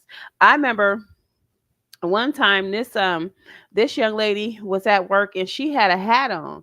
I was like, no, I'm sorry, but you're gonna need to take that hat off. That's not a part. This, we don't wear that. That's not what you wear to work.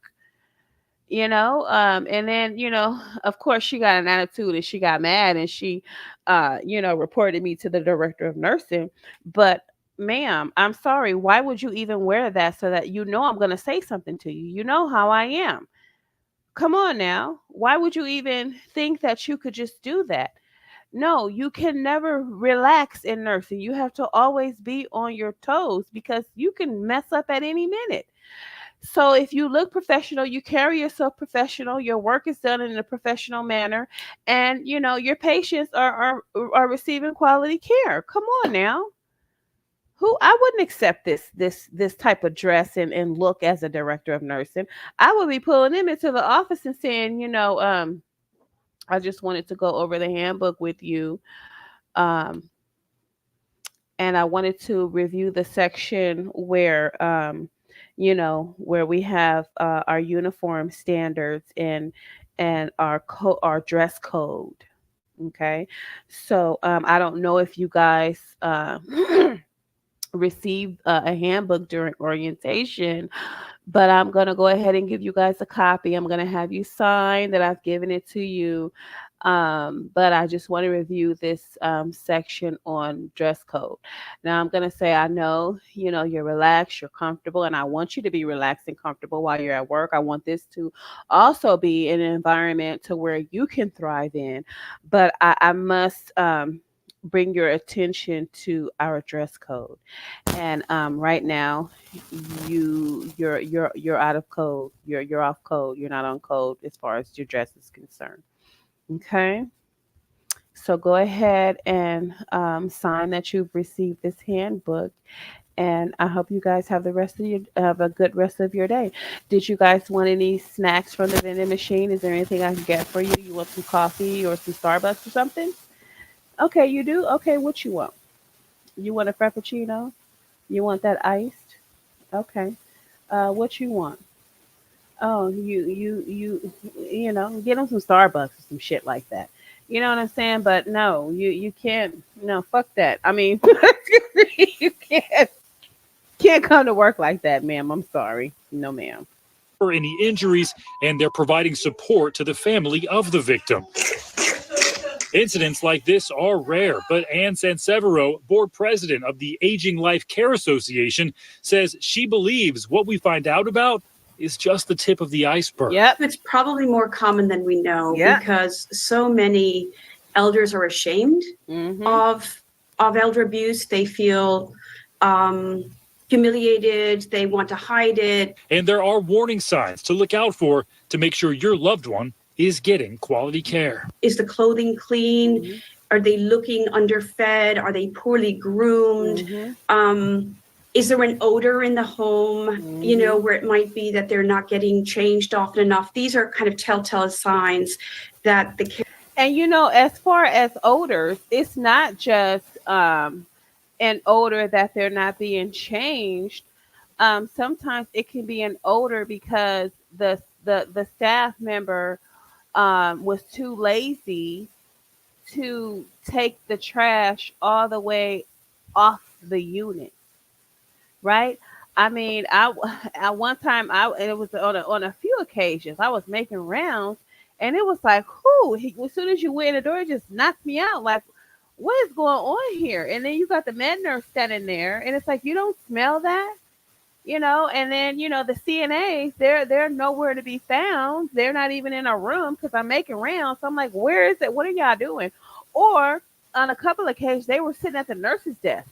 I'm like, excuse me, what is that smell? Like, can you guys take this trash out all the way off the unit? Right? You're not, I mean, come on now. Come on. Come on. Y'all like the smell of shit? You like basking in the smell of shit? It's like, come on, this goes to the functioning of the mind. If you really look at things and look at society and look at people in different environments and how they're supposed to carry themselves, if they're not doing what they're supposed to be doing, it goes to the functioning of the mind. Ma'am, sir, you have a problem, right? And then so when you have staff carrying themselves this way, you say, well, who the hell is running this ship? And then it goes to the functioning of the director of nurses mind. It's like, ma'am, do you have a problem that the staff is conducting themselves? What is your problem? That means the functioning, there's something wrong with the functioning of your mind. Okay. Something's going on here. Hello.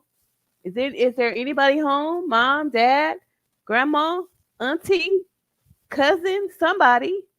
Like, what are you guys thinking? What's on your mind? Something wrong with the functioning of your mind when you allow staff to come to work and carry themselves, look like this and carry themselves like that. She looked like she ready for bed, or she ready to haul off and whoop somebody's butt like she about to have a street fight. I mean, come on now. Come on now. That's your director of nurses problem. And they acted after the fact. And this news story is right. If that is happening, it's really happening. It's just the tip of the iceberg. There's a whole lot more going on. Care is subpar. Stephen Romo Yeah. joins us now. Stephen, it's so hard to watch that video. You feel for that patient, but you also feel for her family who were paying for those services. So what are some of the warning signs? I know we heard them there at the end in your piece. And if you are worried about your loved one, if they're being mistreated, what Well, I'm just going to tell you that first warning sign was how those CNAs were dressed. That's your first warning sign. When you come in a facility and you look at the staff and you see the nurse's hair is looks like she has not combed it. The CNAs are inappropriately dressed. The clothes are wrinkled. There's food all over the damn place. The med carts are unlocked. There's meds on top of the cart. This place smells like shit and piss. The call lights, you got a Christmas tree up and down the hallway, called Christmas lights up and down.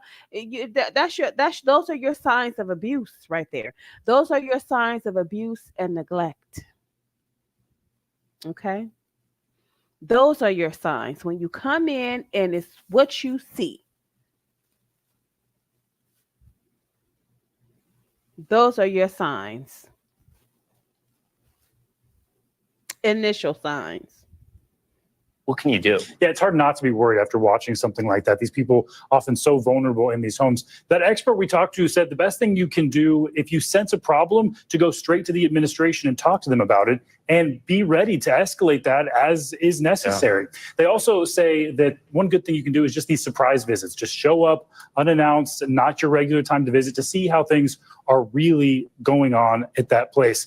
They also say, the sheriff's office said, if you're watching a live stream, if you're scrolling through social media and you see something like this, report it to police. Don't just be disturbed by it and move on. There could be a crime committed here. So make sure you let them know. Well, yeah. Make sure you let them know. But those are your first signs. Those are your first signs of abuse. It's when you walk in and the place is in disarray and the staff look crazy. Yep, the staff look crazy. So let me see which one we're going to do next. Yeah, I'm going to click off of that one. Let me see. Okay, I did that one. So, okay, let me go ahead and share this one. This one I think is just, oh my God. I mean, All right, here it is. All right, here we go. I live in a nursing home. The call came into the newsroom at 5 a.m., and the caller sounded desperate. And I need someone to please investigate this place. It is so bad. Please, please help me. She was talking about Sapphire Care in South Buffalo. Patients say it's long been a place of last resort, rated 2 out of 5 stars or below average by the federal government. Oh, Now see this this is the phone calls that I'm talking about. At no time ever should be sent out from a nursing home. Not at all. Not at all. But we're gonna get some more into that. But let's continue. could only get out of here. This is Barbara Kent. She's a paraplegic, and she left us that desperate voicemail. Her youngest son, Rick, died at 39, and with no one to care for her, Barbara moved back to Buffalo to be with her sister. This is the place she found that had an opening. $12,000 a month to live in this rat hole. I mean, I have laid in my own bowel movement for hours. Barbara has complaints about chronic understaffing, a lack of basic supplies like adult diapers, and nurses so overworked that when Barbara asks for a glass of water at 8 a.m., I finally got it from the second shift, but not until 3:45 in the afternoon. Now, the first thing you notice when you come into the nursing home is an overwhelming stench that fills the hallways. In Barbara's room here, you look a little closer and you can see the walls are literally crumbling. There's bad drywall throughout the room and exposed insulation in the bathroom. Nobody should have to live like this. Beneath those quality of life issues lie a pattern of serious mistakes detailed in state reports. Government regulators have fined Sapphire $90,000 in recent years for medication errors, hiring criminals, even risking the spread of disease by not cleaning needles. The 7 Eyewitness News I-Team took these concerns to management, which put us on the phone with this man, Daryl Sokol, who oversees 3 local nursing homes for the owners who live in New York. I'm gonna tell you something. 8 a.m. she asked for water, and she did not receive any water until 3:45 p.m. the next shift. So that means when that next shift came in at 3, got report, did rounds, found out that lady needed some water, that means they immediately got her some water. How in the heck are you on a day shift and you have patients in the building with no water? Who didn't make rounds? Did she get her medication that day? That would be a question, because if she got her medication that day, then she should have a cup of water there. She should have been able to ask for extra cup of water, or the nurse should have offered her extra cup of water, or the nurse should have went to the CNA and said, hey, have you guys passed your ice water? I noticed this lady doesn't have a water pitcher or any water anywhere. I left her a cup of ice water, but can you get her some water? She's asking to have more water at her bedside. Like, who's manning the ship? No, it's like nobody, you don't give a damn. And like I said, if it's happening in one nursing facility, it's happening in all nursing facilities, right? Which it is. And I know when I go into it, a lot of times when I go answer a patient's like they want ice water, I get them ice water, right? And it seems like you're committing a whole damn crime if you tell the CNAs, if you ask them, have they passed ice water?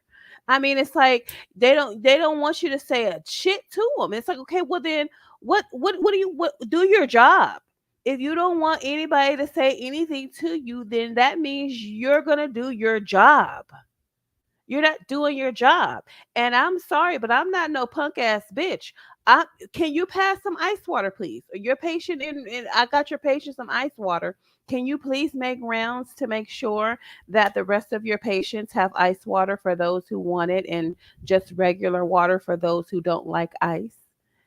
Yeah, okay, uh-huh. Because it's something you should have been done. It's something you should have done already. So why do but you got plenty of time to be on your phone. You got plenty of time to sit at the nurse's station and run your mouth. You got plenty of time to stand down the hallway and talk to the CNA from the other unit.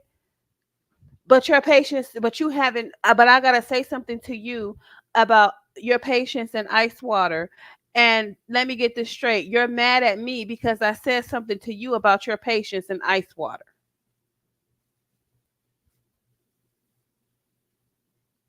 Okay, well, go tell the DON. Go report it to the administrator, please. That I asked you to pass ice water. That's what I've been dealing with in these skilled nursing facilities. And then you got these punk ass DONs who, I shouldn't have to tell the nurse, to the CNA, to pass ice water, but that's the DON's responsibility. That's his or her fault. That I got to tell your staff, or I got to tell staff to do their job when they have their job descriptions, but they aren't following them because they think coming to work, they think they're coming to a social gathering. They think they're coming to hang out and not work. And they supposed to do that with my license in the building. No, I don't give a damn. Report it to corporate. Tell corporate all day long. But I know one thing: corporate is not on this floor and seeing what's going on. And I could groove right in with them. I could kick back and see the light on for 600 years and not say nothing, collect my check and go home. But I'm a nurse. I'm a real nurse. And I don't play those kind of games. And I don't treat people like that.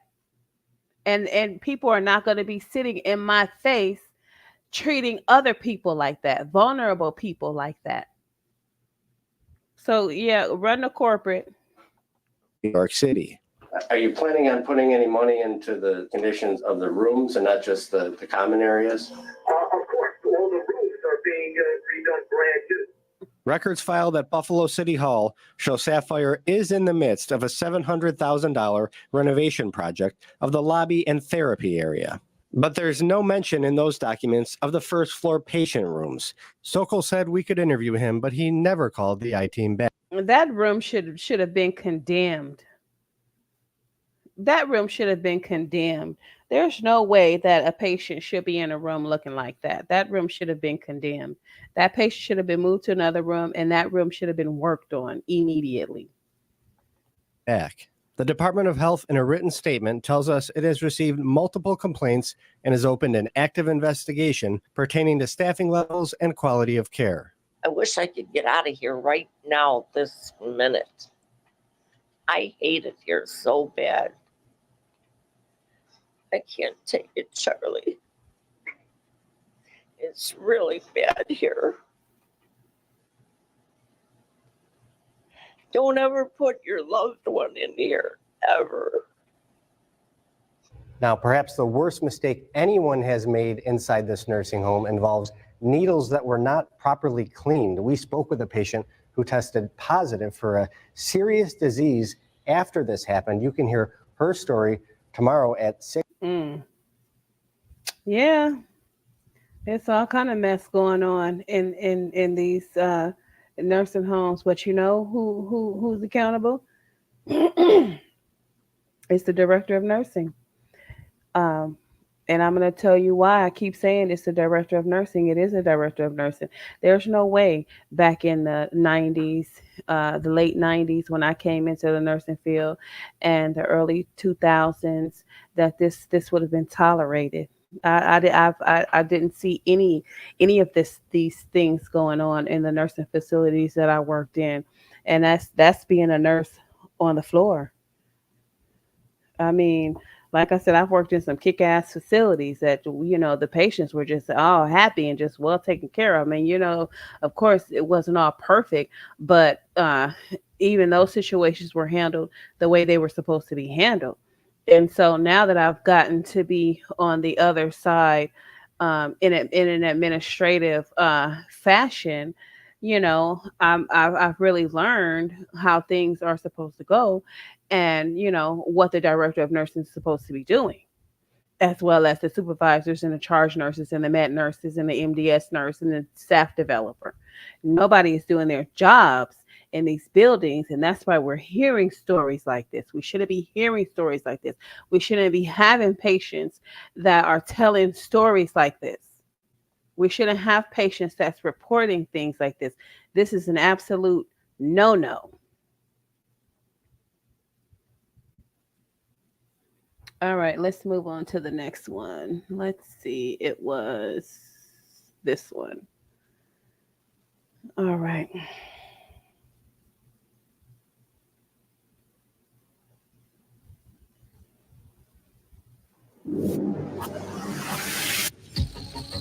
This is your marketplace. Shocking video. No regard for a human. The truth comes out. It's so disturbing. But the abuse will not stop. I need help. No one comes. Are nursing homes above the law? We have never seen a home charged criminally for what I think is criminal behavior. No justice from police, from government? There have been thousands of instances under which these care homes have broken the law for things like abuse and neglect. The fight starts now. Late at night, and David Witta is rushing across Toronto. He has a hunch something is wrong with his mom. My gut that just simply told me something's not right. He arrives at her long-term care home, where he finds her in pain. You know she's not okay, because why is she moving around and squirming like that, and the facial expressions that she was making? Thelma Watson is recovering from a life-threatening blood clot, and he's shocked staff haven't noticed her like this. It's just so hard. They haven't noticed her like that because they haven't been in there to check on her and meet her needs. They don't give a damn. They don't care. They're all at the nurse's station having a powwow, or they're on their phones, or they're in the break room, or they're just inept to what's going on and don't care. It goes to the functioning of the mind.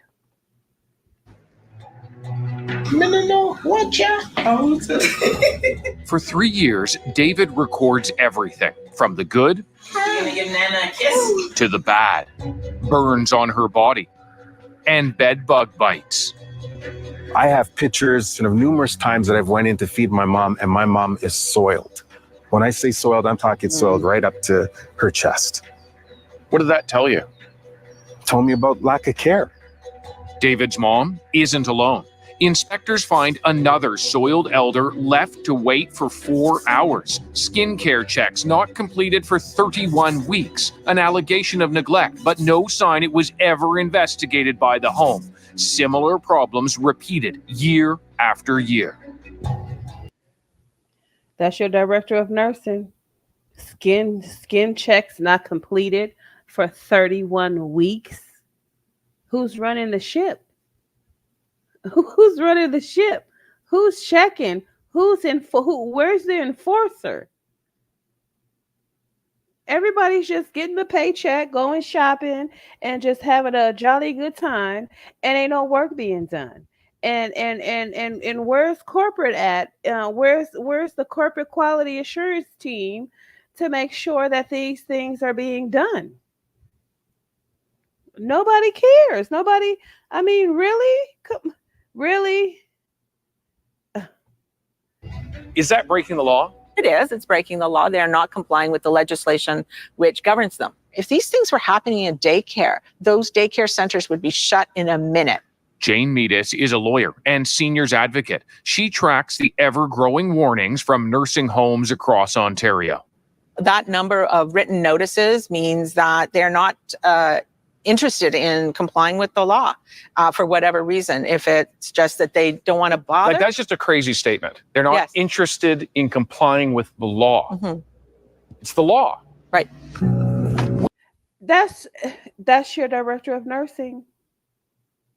That's your director of nursing. I don't know what her full job description is, but that's your director of nursing. I don't know how she got her license in that building and having all this mess going on and nobody saying anything. Nobody. What do they come to work to party? I mean, no skin checks in 31 weeks. Who does that? Like, where is everybody? But it couldn't be me. I couldn't be a director of nursing and just sit and have all this shit going on. Either you come here to work or you go home. Go somewhere else and do whatever it is you're doing because you didn't come in this building to work. I mean, it's crazy. It is crazy. I would never. I would never. And I know it's I'm making it sound like it's supposed to be a piece of cake. It's not supposed to be a piece of cake. It's hard work.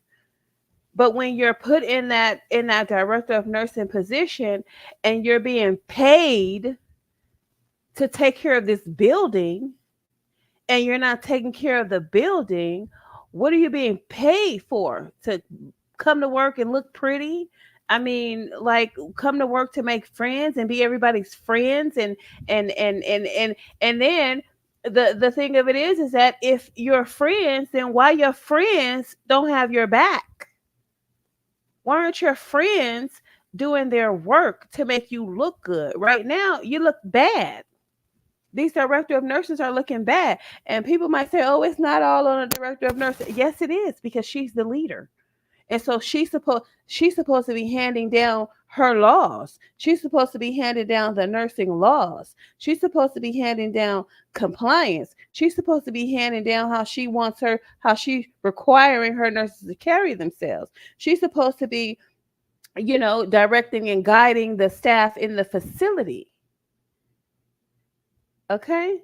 So if you got a patient that doesn't have any water at the bedside for a whole 8 hours, that means your director of nursing has not made rounds to do any checks to see what's going on for herself. Where is she at?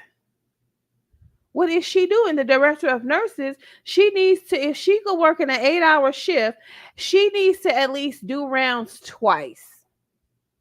She needs to do rounds when she comes in, and the things that she finds, the things that she sees out of order, she should be having a come to Jesus meeting. And then before she leaves, she's supposed to be making another round at least 2 hours before she leaves and go back and check and make sure her come to Jesus meeting was effective and they followed her directions and did everything they were supposed to do. And if not, you're getting written up. You're getting written up. I specifically gave you guys a list of things that I needed to be corrected. I've gone back and made another round, and I'm still finding that the same things are there that haven't been corrected, which means you don't respect me. You don't respect my leadership. You haven't been doing your job. So now you're going to receive a write-up, and hopefully you'll come back tomorrow or your next shift, and you'll decide that you want to be in compliance with the facility and the policies that have been set forth by corporate.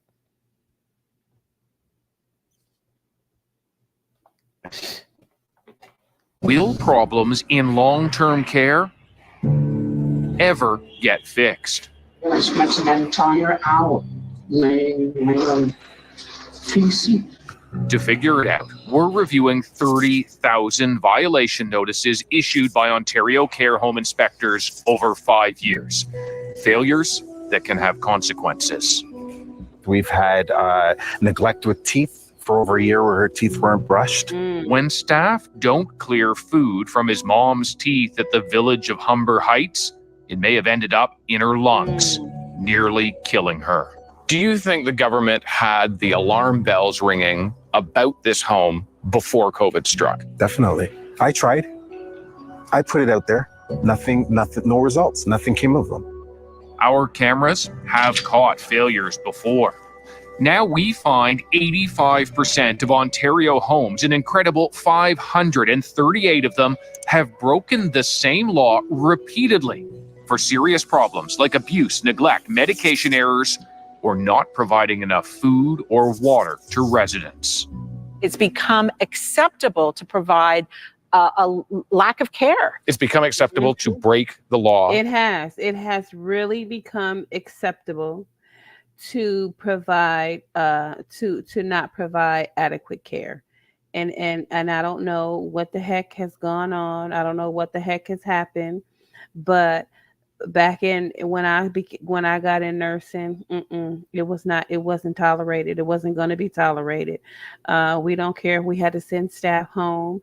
The director of nursing would send staff home. I'm sorry, but I'm going to have to ask you to clock out because of X, Y, and Z. And we're going to do an investigation, and we're going to, make sure things, go well. And, we'll call you in when we're done with the investigation. And and you only have to do that a couple of times, and then everybody else will fall in line.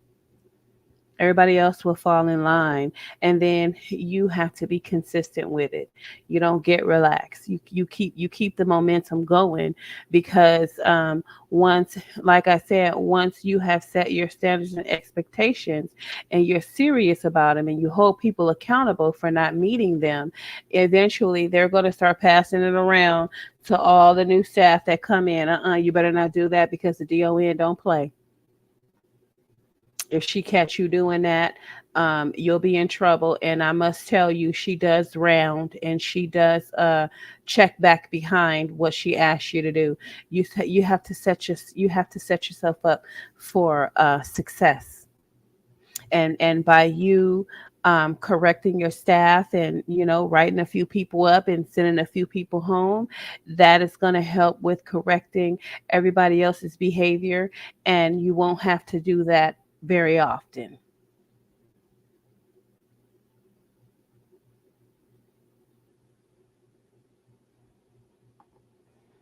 Year after year, the same infractions over and over again. That's correct. I mean, What do you mean that's correct? That's what's happening. But I think that the system has become very complacent. Virtually no sanctions, no fines, not even once. If I run a long-term care home in this province, it appears that I can keep breaking the rules, and almost never is there a repercussion. There is no consequence. And I think it's even worse than that. People who are in long-term care, who are not kept clean, get large bed sores, and they can die from these things. If that person was in your home, you would likely be charged criminally for that. And we have never seen a home charged criminally for what I think is criminal behavior. Well, in all fairness, with bed sores, sometimes, and I've seen this throughout my career.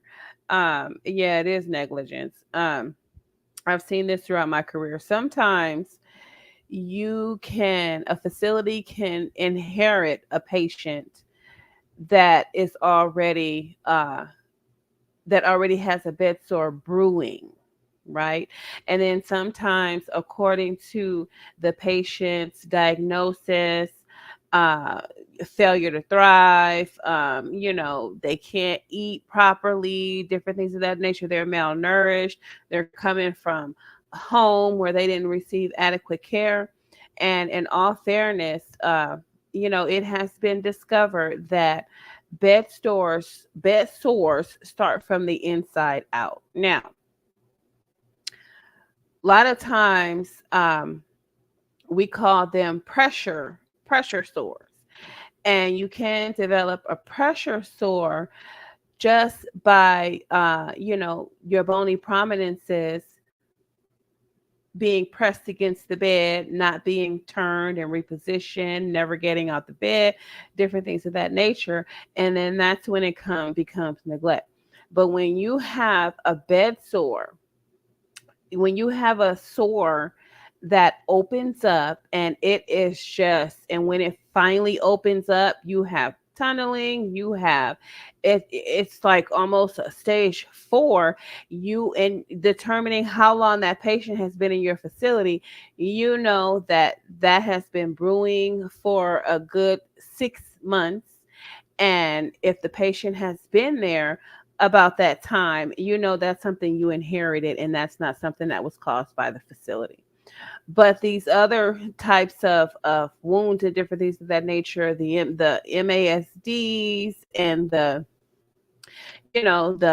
open areas on the buttocks where there isn't pressure areas, you know that that is a result of neglect, failure to provide pericare in a timely manner, patients being left soiled for hours. But those big, huge, major decubitus ulcers, those brew for a long time and they start from the inside out, and it's due to um, it could be a diagnosis or it's due to malnourishment and inadequate eating and inadequate diet and different things of those nature in that nature. So in all fairness, like I said, you have to determine what by assessing the wound, you can pretty much tell how long it's been brewing according to what type it is. There are no consequences. Sparky Johnson and Sherry Chernitsky know that all too well. From a terrible experience that begins on their Aunt Beverly Haynes' very first day at a care home. They said to us at that point, well, she's got a hot spot on her back. The skin's not broken, but it's red, and it could turn into something if we don't take care of it. So they had assured us that they had such a protocol in place to minimize the risk of there actually becoming an open bed sore. No, they did have a protocol in place, to minimize the risk of it becoming an actual bed sore. But the director of nursing didn't make sure that the protocol was followed. You got to make sure it's being followed. You can put all kind of shit on a piece of paper and put it in a book all you want to. But if it's not being followed, it's useless. It's useless. Okay. So yeah, the policies and procedures, oh my God, they're fabulous. They're adequately written. Everything is there. Everything is there. It's supposed to be there. But what good is it if nobody's following them? No good. Should director of nursing, especially if you're giving these people this kind of reassurance that we reassure you, it's not going to develop into anything because we're going to it's just blowing smoke up these people's asses, knowing that you weren't going to do what you were supposed to do as a director of nursing. But that home, Hope Street Terrace, has a long and repeated history of failure to properly care for skin problems. Less than a month after Bev moves in, a nurse practitioner visiting the home calls urgently. He goes, this is huge. It's a huge bed sore. I walk towards her room and I can smell the bed sore. It's okay. So see, now this is one of those sores that I was talking about. They inherited this lady with this sore that was already brewing inside. If the lady has only been there less than a month, then that is something that was already present on admission. It was present from wherever she was. It was already brewing, right? Now, there's no reason why the family should have been notified of this, of the skin break, of the opening of the sore, when it's already infected, because when it has that type of a foul odor, it means it's infected, and it's going to be very, very, very difficult to get rid of the infection inside of that bed sore. It's going to be very hard. You got to work around the clock on that thing. You have to have the wound nurse do that treatment. That treatment is going to have to be done at least twice a day. That patient is going to have maybe some PO or IV antibiotics, depending on what the culture comes back, what type of pathogen it is. You're going to have to make sure your CNAs are on board with turning, repositioning, relieving pressure, and reporting when the dressing is soiled and needs to be changed or it has come off. Then you're going to need the LPN or the supervisor or the charge nurse, whoever the hell is on the floor. You're going to have to make sure that if that dressing does become soiled or dislodged, that it is reapplied, that treatment is done immediately.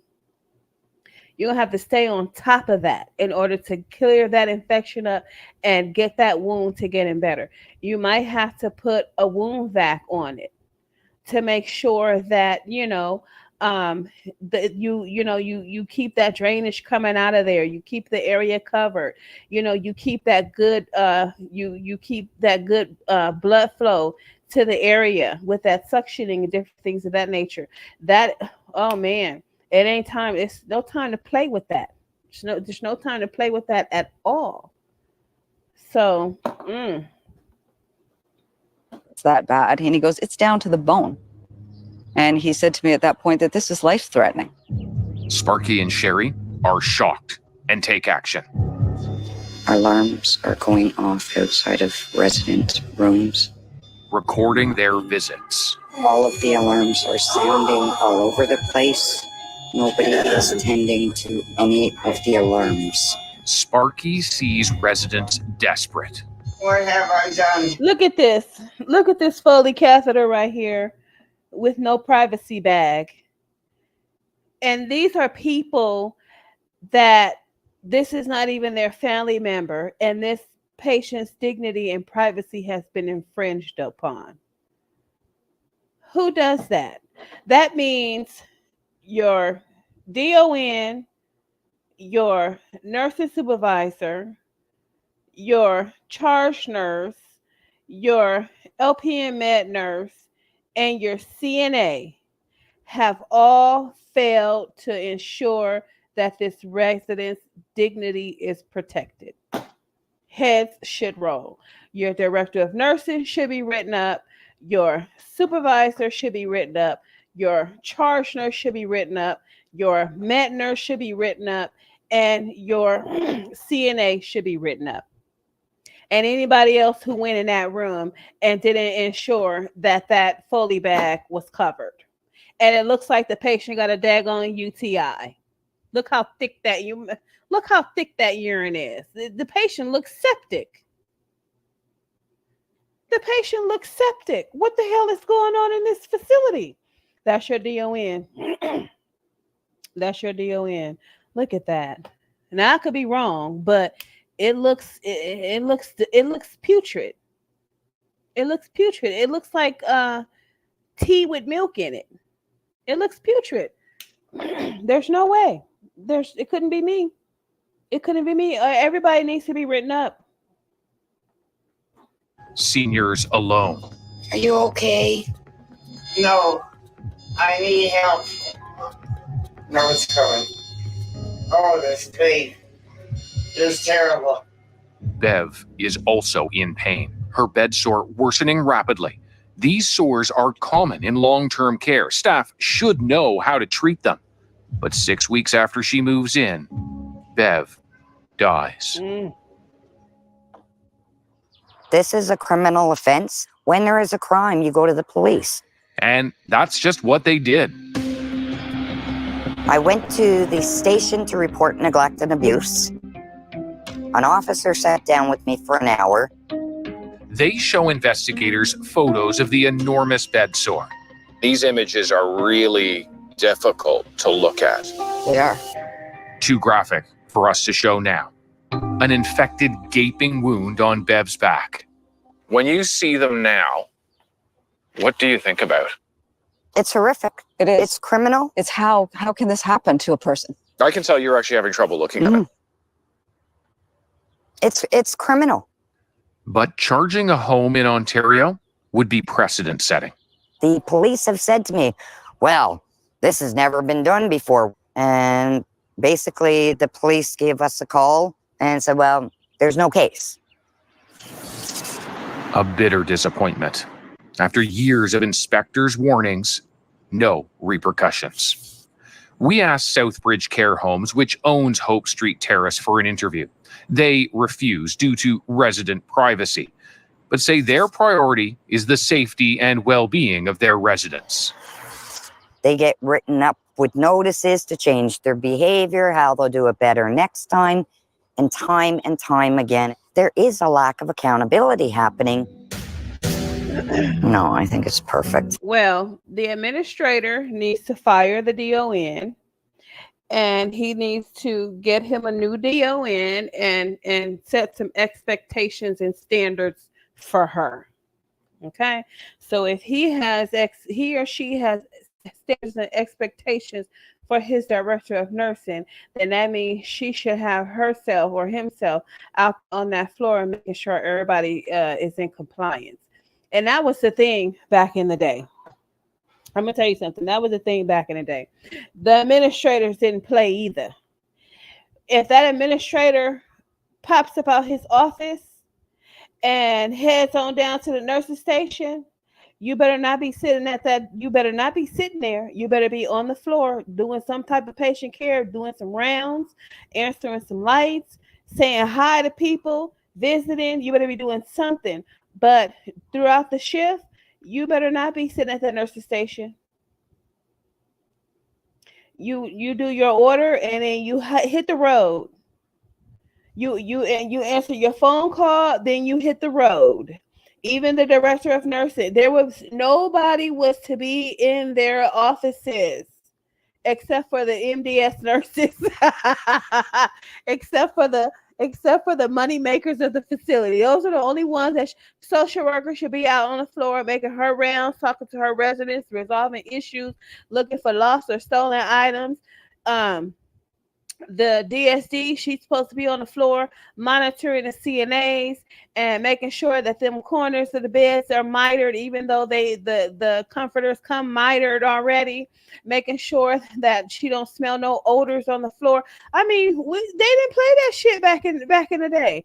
Now it's almost like everybody's in their offices and it's nobody's running the ship.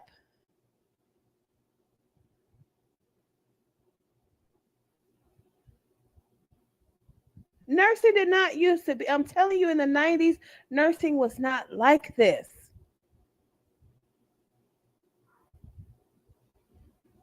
Every facility that I went to when I went back when I was an LPN, oh no. Oh no, and I'm telling you because I was on the floor. I was one of the nurses on the floor. We had to be in compliance.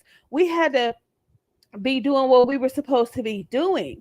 We had to, oh my God, we had to make sure those residents had those medications. Yeah, it was issues to where you had nurses calling off, and there was no nurse to pass meds, different things of that nature. All that stuff was still going on, but you didn't. I don't know, for some reason you didn't have these types of things going on. It was rare. Now you got shit going on all over the doggone place, and it says that there is a problem. So corporate, what are you going to do about these problems? Administrators, what are you going to do about these problems? Director of nursing, what are you going to do about these problems? These are the people that are the leaders in these skilled nursing facilities, and there's no reason that you can still get your money. You can still get your money and provide adequate care. But all this type of shit, it goes towards the brain functioning of all these heads. It goes to the brain functioning of the corporate people. It goes to the brain functioning of the administrators, and it damn sure goes to the brain functioning as the director of nursing, because this is her license. This is her competence that comes into question. What are you doing, ma'am? Your title says director of nursing. So what are you the director of if your staff is on the floor conducting themselves like this? Because it ain't a director of nursing, it's the director. It should be DOP, director of paperwork, or DOC, director of your desk computer. And I know, the DON, they got to do investigations. They got to hold these meetings.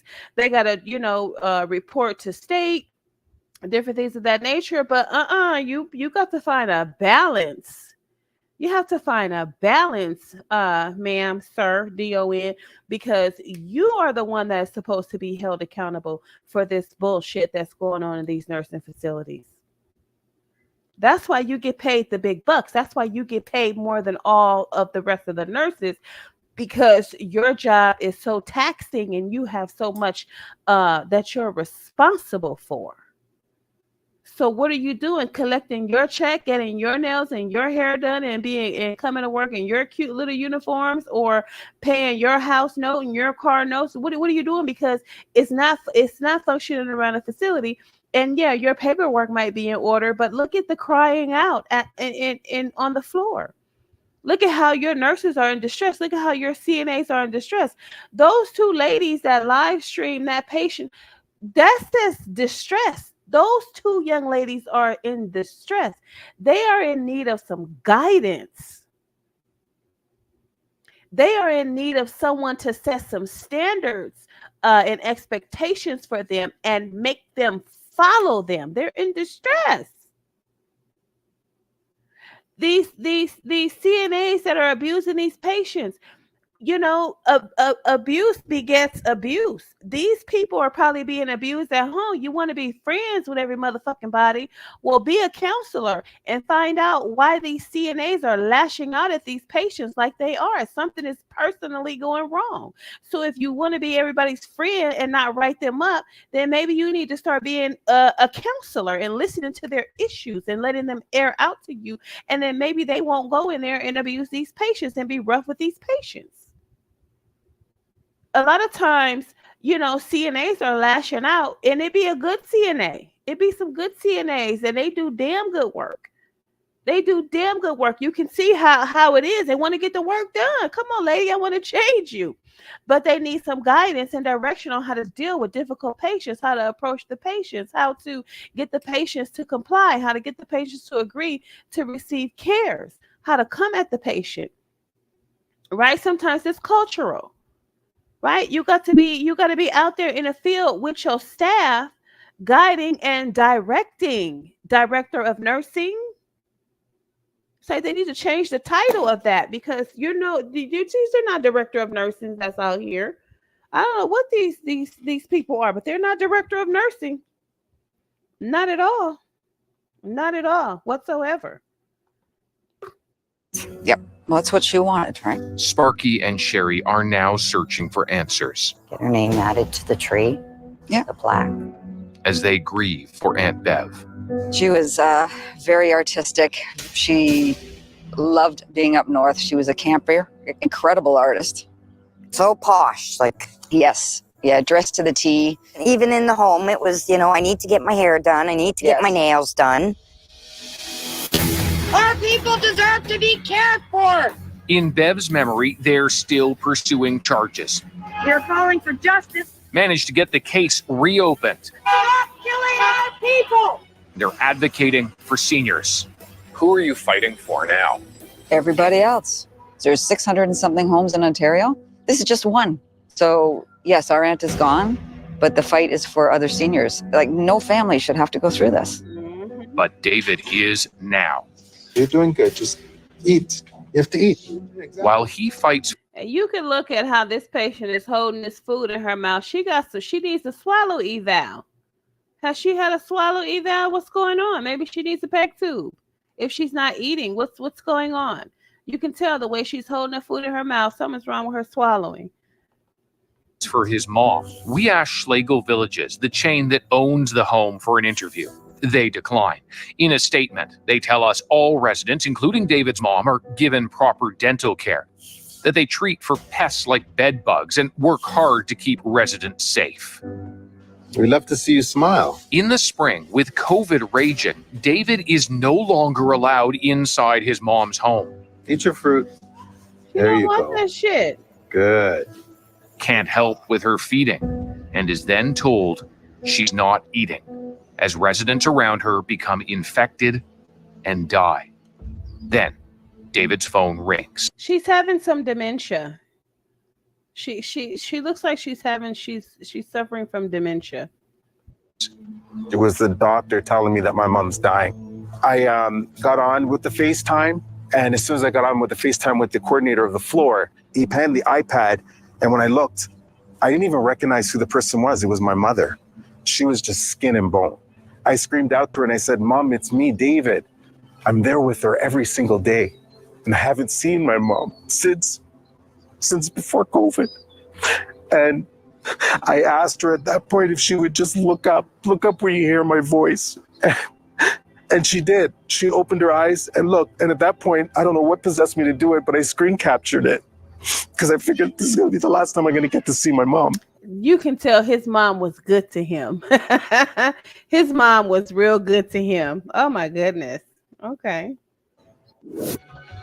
Abuse caught on camera. There have been 4 more documented cases of abuse. Wow. Repeat offenders exposed.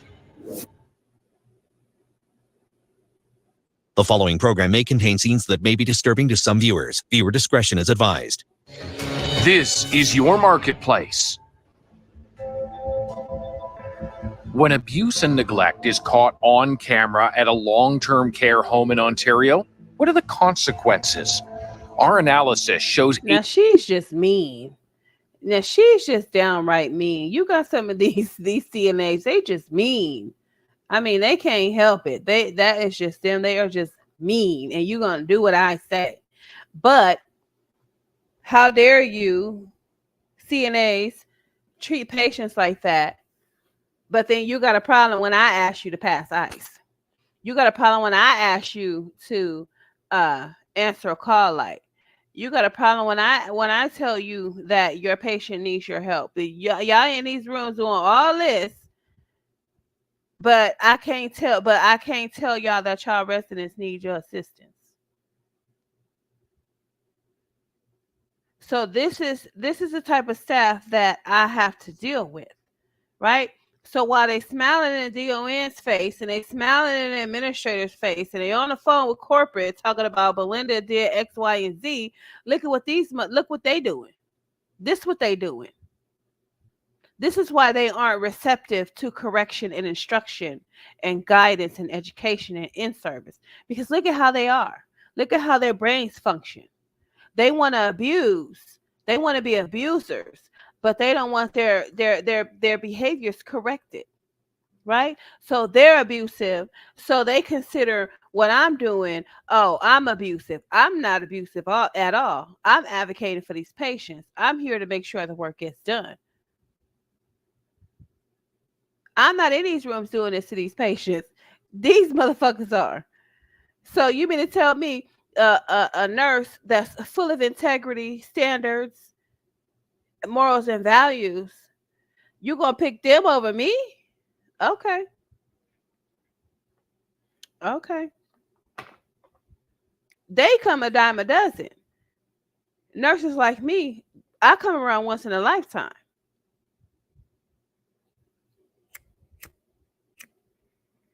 And I can say that because I've seen how these nurses function. And it's crazy. It's crazy. I'm never on an ego trip. I'm never on a power trip. I'm never on a I'm better than you trip. No, I'm on the trip of we need to come in here and do this job because we getting paid for it. We need to give some quality care.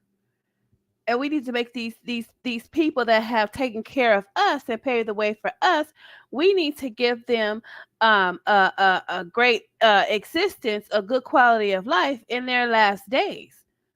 What's wrong with that? And why do I even have to explain that to you? Why do I even have to tell you to answer the doggone call light? Why do I have to tell you to pass ice? Why do I have to tell you to make rounds on your patients and change your patients? Why do I have to tell you to do your documentation? Why do I have to tell you to lock your car? Why do I have to tell you not to put meds on top of your car? Why do I have to tell you all these things when this is what you know you're supposed to be doing? So why aren't you doing it?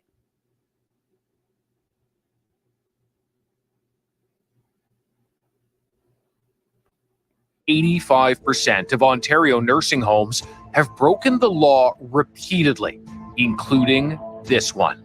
No regard for a human. No regard. Vaughn and Mary still find these videos excruciating to watch. Mom was afraid. She pushed the spoon away from her mouth. So my mom clearly doesn't want to eat. for whatever reason. It could be fear, it could be appetite. I'm gonna tell you why your mom don't want to eat, because she's not sitting up in her bed and she don't want to choke and die. That's another thing I will have to do consistently. Let's pull her up in bed so that she can be sitting up and she can eat, and so it'll be easier for her to swallow. I mean, what is wrong with your brain functioning? Do you eat like that? Do you seriously, do you eat like that?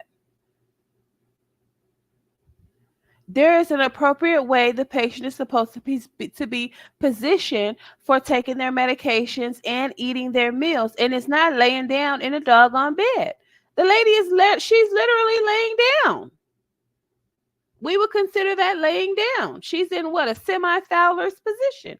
She's supposed to be in a high Fowler's, and it don't have to be that high, but it has to be high enough, and she has to be sitting up enough to where she can appropriately swallow and handle the food so that she does not choke. Give me a freaking break. And I would have to do this at almost every time I came in during a meal and hit the floor during a meal. I would consistently have to say, come on, let's pull her up. So and of course it made them feel stupid, but you are stupid. Because you should, this lady is, did you learn this in CNA school? What school did you go to? That's always my biggest question. What school did you go to? Did they teach you that this is how you're supposed to? You're lazy. See, you're lazy. No, you see, and that's your DON. That's your DON. Because if this patient is eating like this at lunch, and if this patient is eating like this when I come in here for dinner, that means that this patient ate like this for breakfast and they ate like this for lunch. And that means your DON did not get out on the floor and make rounds to make sure that these patients are seated appropriately for their meals. That's your DON. That's your DON. See, they got a problem when I say something to them because I'm not the DON. But then they don't even have the DON is too scared to say something to them as well. So that's why things are functioning the way they are. I didn't hire you. The DON hired you. So therefore, the DON is the one that's supposed to be handed down the standards, morals, values, and expectations of the building. So it don't do so if the DON says charge nurses, supervisors, this is what my expectations of you, and this is my expectations of the CNAs. If the CNAs are not doing what they're supposed to do, please don't hesitate to counsel them. And if they do it again, please don't hesitate to write them up, and please don't hesitate to notify me of what's going on, because I might need to have another come to Jesus meeting or come to whoever it is you pray to meeting. But we don't get that. They just want you to come in, pass your meds, hang your IVs, do your treatments, change your midline, pick line dressings, and don't say nothing while the patients is being not taken care of properly, and go home. They want to make it like there's no problems in the building.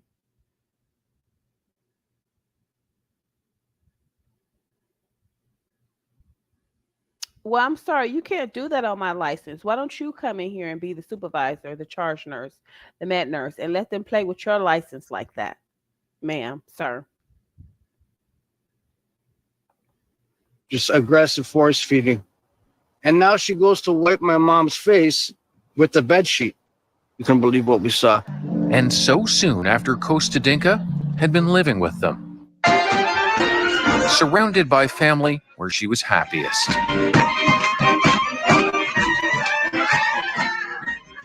My mom.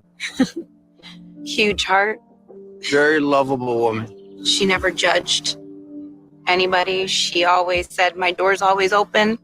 She was just full of life and love. That vibrant personality starts to fade just after she moves into Scarborough's Craigley nursing home. You were seeing a decline. And it was just like, wow, now she can't walk. Why is she not eating in the dining room? Why is she in bed eating? Mm-hmm. She just disappeared. She in bed eating because they in there eating her food. Because they're failing to get her out of the bed. They're lazy. and the DON herself, himself, they're lazy as well. They're not making rounds to make sure that these residents are out of the bed and maintain their functioning. It's a tag for the patients to decline from the state that they were in when they came to the facility, and it's a damn sure it's a crime if they decline so soon after being admitted to the facility, because it screams neglect, it screams lack of adequate care, it screams staff don't care, it screams maybe not at the staffing isn't adequate, it screams all of these things when a patient declines so soon after being admitted to one of these skilled nursing facilities. Almost. That sudden decline, along with unexplained bruising on her arms, prompt Vaughn to put a camera in his mother's room. What did you see on the camera? Abuse. Neglect. Her holding on to the bed rails for dear life. Scared to sleep. Choking. Wow, she could have broke her wrist. Oh wow, I wonder if she got a fracture. No one. Punching. Yeah. No respect for her dignity. We saw like a horror film. I'll never be able to unsee those things.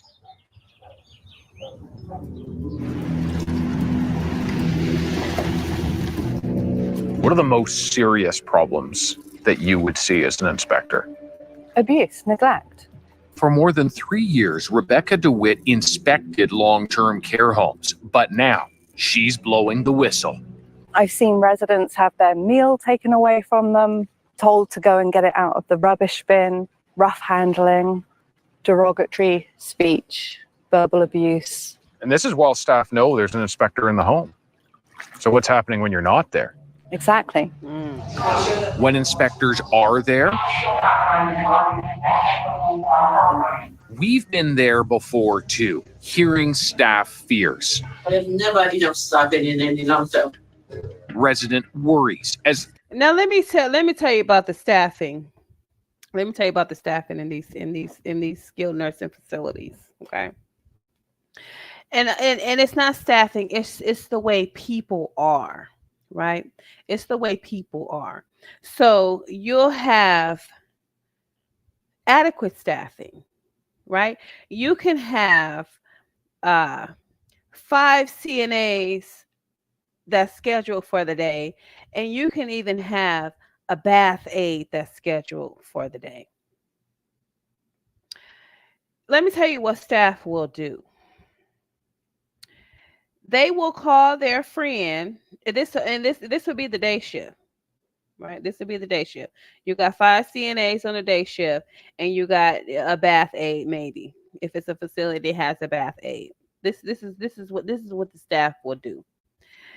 You'll have one of these CNAs who will call her friend on the night shift so she can see how many CNAs are scheduled for the day shift. And if she sees that there's 5 CNAs scheduled for the day shift, and she sees there's a bath aide, her friend tell her there's a bath aide, she'll call off, which will in turn make the bath aide have to not do baths and have to take an assignment. This is what they do. This is why your staffing is inadequate. This is what staff does. The night shift. You'll have maybe 4 CNAs on the night shift, right? But they can work with 3 CNAs, or maybe not. Who knows? They can, or if they have to, they'll work with 3 CNAs. And what'll happen is you'll have your night CNA call her friend on the day shift and ask her how many CNAs is scheduled for the night, just to see if anybody has called off. And if nobody has called off, she'll call off for the night shift and leave them with 3 CNAs. See, this is what they do. You could have a facility that has 5 CNAs scheduled for the day shift, and they'll have a lead CNA that is supposed to go around and make sure that the CNAs are doing what they're supposed to do. She'll be calling to, if somebody calls off or she's trying to fill a slot for the week, she'll be doing that. She'll also be checking the CNA's documentation. She'll be making sure it's enough supplies on the floor, different things of that nature, and she'll be helping out around the floor. And what the CNAs will do is they'll call off so that the lead CNA will have to take an assignment. This is some of your staffing issues, right? And the nurses as well, they'll do the same thing, right? The nurses, they call off. And that way you'll have to get agency to come in. And then agency, it could be a new agency person. They don't know the patients and different things. So the patient is going to not receive the full adequate care that they usually receive with the regular nurse, but they're going to get, the care is going to be adequate, but it's just not going to be the same as when you have a nurse that's working, that's employed with the building. So a lot of times you have these staffing issues uh, because of these CNAs calling off because they done got drunk, or they want to be with their boyfriend, or you know what I'm saying, they tired, maybe they've been working overtime, different things of that nature. And then you'll have some CNAs that's butthurt because you had to correct them that previous day. Right. So if I had to pull a CNA to the side and say, "Hey, ma'am, I'm sorry, but you can't, you can't have these gloves on in the hallway, or you can't go room to room with gloves on," that CNA will get butt hurt and then call off the next day. But then, that's your DON's fault, right? It's your DON's fault, because what should be occurring is you're supposed to get 3 call offs within a year, or you could be terminated, honey. You need to start terminating. Okay, you need to start you didn't show up for work. You need to start terminating. You have violated the policy of the building. You have CNAs there within their 90 days and they're already calling off. I'm sorry, your services are no longer needed. We need staff that's going to come to work. Right? So they allow these call off behaviors to get out of hand. The CNA calling off once a week, once a month. They always call it. It shouldn't be like that. We need staff in here that's going to be consistent, right? And but like I said, it's your DON, because see, the standards and expectations haven't been set. I don't know what the DON is doing, but it's a whole lot of nothing, or a whole lot of paperwork or something. But that's your DON. I need somebody that's gonna come to work, right? And that's gonna do the job, and that's gonna make sure that our residents are taken care of and loved. And then a lot of times you have staffing issues because let's keep it a buck. These facilities, they don't want to pay. They don't want to pay for what they know you're worth. Like, some people can't pay their bills off of one job. So therefore they have to work 2 jobs, which causes them to be tired, which causes them to say, I need a day off. I have to call off. I'm so tired. Right? And then you have some staff that's not staying because of lack of staff on the floor. So now you're really down on staff. And I'm going to tell you something. There's no amount of sandwiches, Taco Bell, pizza. There's no amount of giving that, or doing that, donuts and coffee and shit. Like, they're still going to call off. That is not a good way to try to retain staff. You retain staff by setting a no nonsense, zero tolerance for call offs.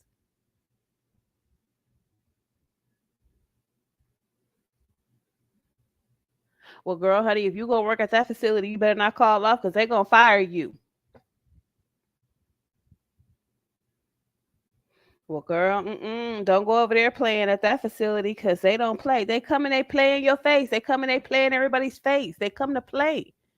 I don't come to play. I come to do the job.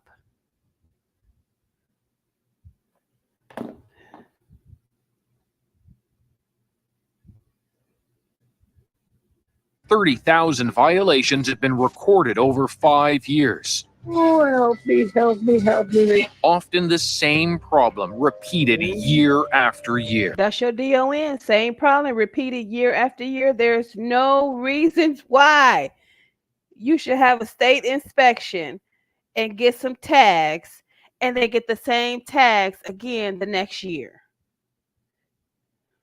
That's crazy. That's crazy. Why is that? Combination of things. Funding is one of the issues. And then there's negligence, which is very apparent in some homes.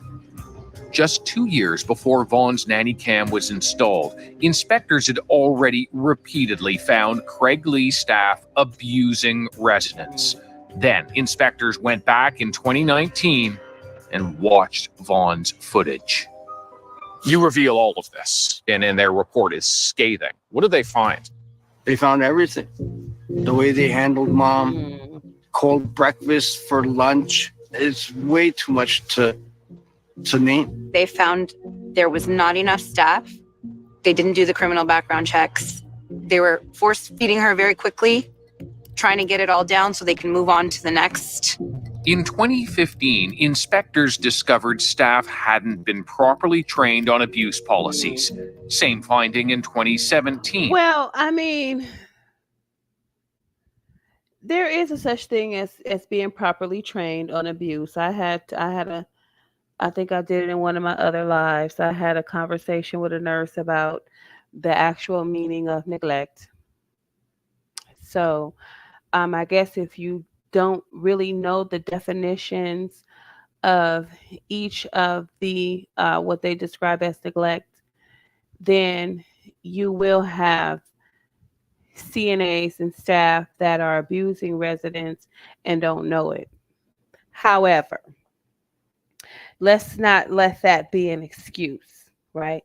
You know you're not supposed to go in the nursing home and grab, pull, tug, push, and squeeze on patients and force them to do things that they don't want to do. You know you're not supposed to eat the patient's food. You know you're not supposed to leave the patient soiled for hours.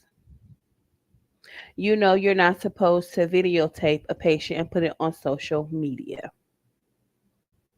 You know you're not supposed to steal the resident's medication, the pain pills and the anxiety pills. You know you're not supposed to do that.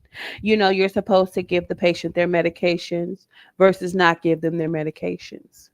You know they're supposed to have adequate fluids at the bedside if it's indicated. You know, your residents are supposed to have their meals and have their and be assisted according to their needs. You know, their call lights are supposed to be in reach. You know, you're not supposed to be calling these patients out of their names. You know, you're not supposed to be aggressive towards them. So tell me again, how they need to be adequately trained on abuse. They know what abuse is. Just because they might not know the appropriate definition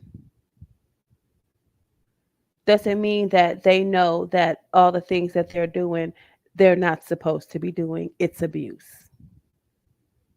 So let's not let not being adequately trained on abuse be an excuse for the behaviors that they're exhibiting towards these patients. We're not going to do that.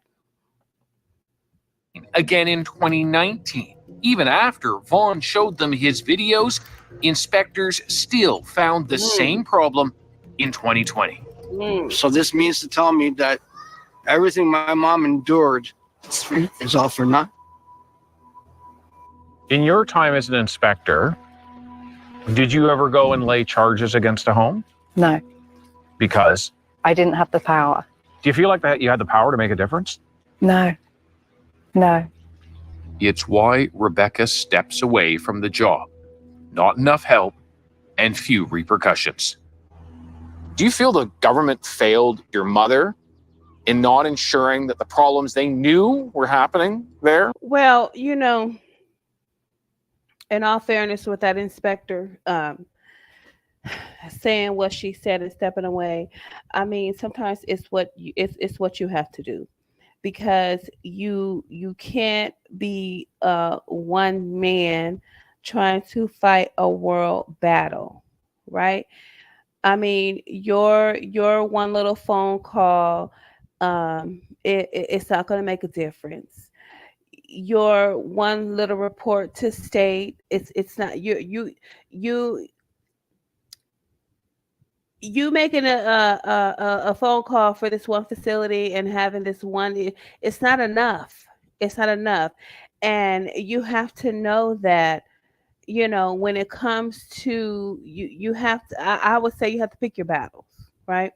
So I know that these things are going on in skilled nursing facilities. That's why when I go into a skilled nursing facility to work, I'm also going in to maybe see if I can make a difference, to see if, at least while I'm there, these patients can get adequate care, their medications are correct, they're receiving their medications, they're appropriately taken care of. It's like I see that the skilled nursing facilities need help, and I try to go in to help. But then I had to take a step back and say, you know what? Whose fault is this? Who's to blame for this? And it's the director of nursing. The director of nursing is the one that has the power. The nurses and the CNAs respect her. The nurses or him. The nurses and the CNAs are going to respect him or her. But see, the problem is that in order for the staff to get to work and do what they got to do, that means the DON got to get up off of his or her rump and work more, right? But you can't do that and leave at 2 o'clock on Monday, Wednesday, and Friday, or every Friday, leave at 2 o'clock. You can't do that. You have to be there 8 to 12 hours a day, every day, until you get the things the way you need them to be. But if you yourself carry yourself like the nurses on the floor, what type of change do you think is going to happen again? If the DON can't adequately pass meds, how you think, what type of changes you think gonna happen on the floor with the inadequate med passes and all the med errors? If she herself making so many errors, if she herself is talking to the residents like they got shit on their face, what you think is gonna change about how the staff are treating the residents? It comes from the director of nursing. It comes from her behavior or lack thereof, his or her behavior or lack thereof. Back in my day, the director of nursing had all the power, right? It didn't mean that she went around and she just, was just some dragon, some fire breathing dragon running around the floor. No. She has standards for herself. And therefore, the way she carried herself is the way her staff carried themselves. But nowadays, I mean, it's just all over the place, and somebody needs to be held accountable. And the director of nursing is the leader. So I'm sorry, ma'am, sir, you're the one that's to be held accountable. The administrator is not a nurse. The administrator, the administrator can't tell somebody the appropriate way to pass medications. The administrator can't tell somebody how to appropriately feed the patients. The administrator is not a nurse. They can't do that. So therefore, what are they going to do? The administrator has other functions. They're over the administrative staff. They're over the kitchen. They're over maintenance. They're over housekeeping. They got their own departments to run. So while the administrator is running his departments, ma'am, sir, DON, you're supposed to be running the nurses, the floor. What are you doing? What are you doing?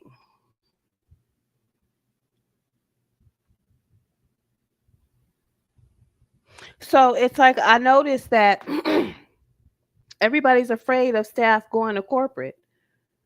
Okay, so I mean, and staff and corporate, it doesn't want to face lawsuits and litigation.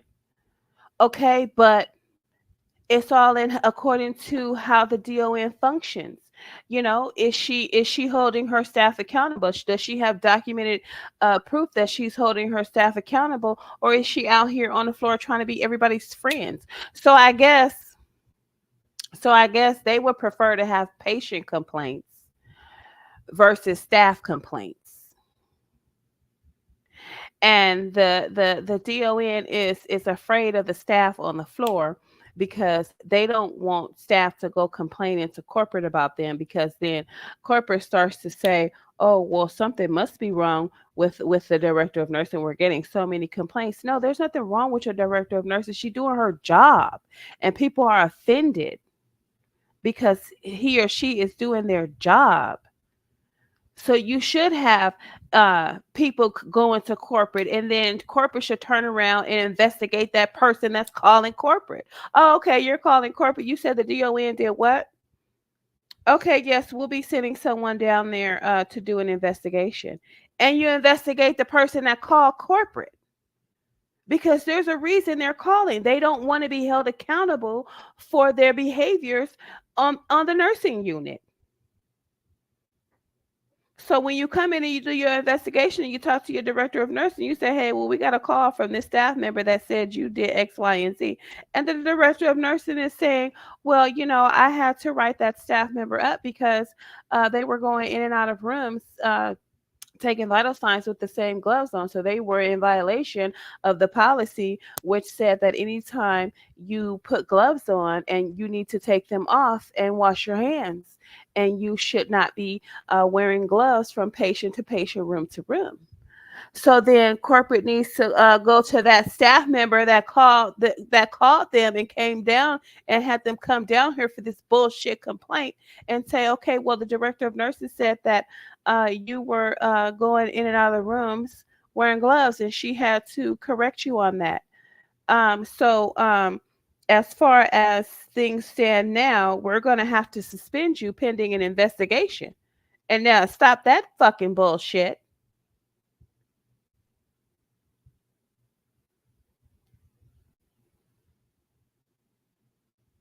So I'm under the impression that if these director of nurses, if they're scared of staff on the floor, then that means they have no backup from corporate.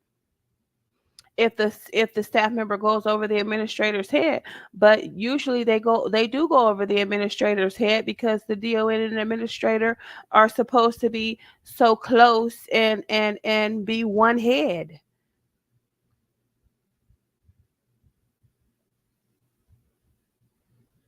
So if you're a person that is in the right and you're seeking justice, and you go, how do you go to the administrator, and who's one head with with the director of nursing, the person that you're complaining about? So therefore, you would have to go to corporate.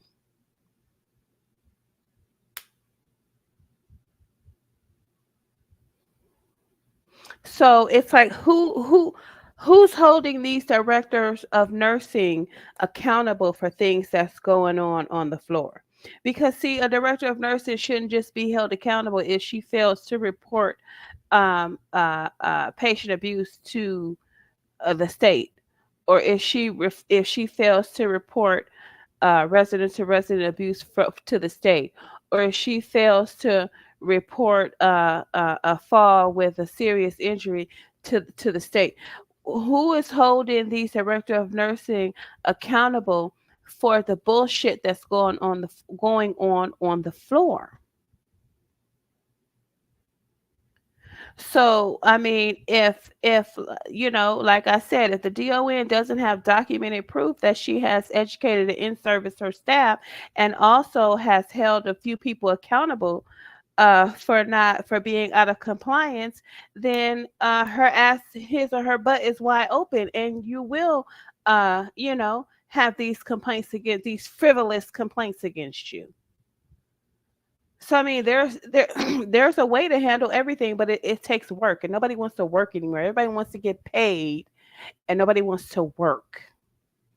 Everybody wants to find the easiest way to get a check and not have to do any work. And that is what's going on. And who knows? I might not know what the hell I'm talking about, but I just only know what I see. And I just only know from how things used to be. And I just know that the title of director of nursing should be and mean just what it is, a director of nursing. You're directing the nursing department to make sure that these residents in these skilled nursing facilities are receiving quality care. And if you can't do that, ma'am, then sir, then we need to change your title.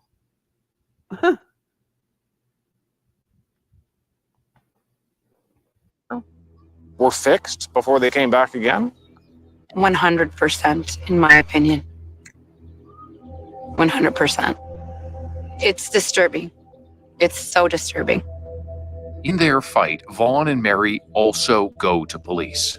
I showed them the video, and I had a PSW arrested on the spot. Yes. For assault. Assault. And they should be arrested. Anytime you abuse a patient, anytime you assault a patient, you should be arrested, and your license should be taken away. You should be arrested, your license should be taken away, and you should be made to pay a fine. And that should be spread around so that if anybody else think they're gonna come in here and abuse their patients, they're gonna suffer the same fate. But only one of those workers is charged, one of the many rough handling his mom on the videos. That worker agrees not to work with vulnerable people for 3 years, avoiding a trial. This whole binder is evidence. For 3 years? How about never again? How about you work somewhere where it doesn't involve people? Because obviously you're not a people person. And hopefully their That criminal you put trial. together in the hopes of seeing more people charged. Yes. For what happened to your mom. Yes. When the police wouldn't help us. Police wouldn't. The couple takes an extraordinary route, bypassing police and successfully appealing directly to the courts for more charges. 3 more PSWs from the videos are now facing those charges in court. And what are those charges? They are assault and assault causing bodily harm. Why do families need to go to such extremes on their own just to see consequences? The home, again owned by the Southbridge chain, still won't talk to us on camera, but tell us in a statement they have zero tolerance for abuse. They fired employees and re-educated their staff, something the home has been told to do repeatedly by the government over the last 5 years. And even then, the problems at Craiglee persisted. Since this happened to your mom at That means you need to get rid of your director of nursing and possibly your administrator as well. If things aren't changing, you're still getting complaints, the same things is going on, that means your department heads need to go. Your social worker needs to go. Your DON needs to go. Your administrator needs to go. Your staff developer needs to go. You need to revamp the whole interdisciplinary team. They all need to go. If a change is not going to occur, they're going to keep racking up a bill, an abuse bill. They're going to keep racking up complaints. They all need to go. Nobody's doing their job. You don't have to. And this is why when I go into a nursing facility and I see what's going on, I don't give a damn what the DON is doing. I don't give a damn what the administrator is doing.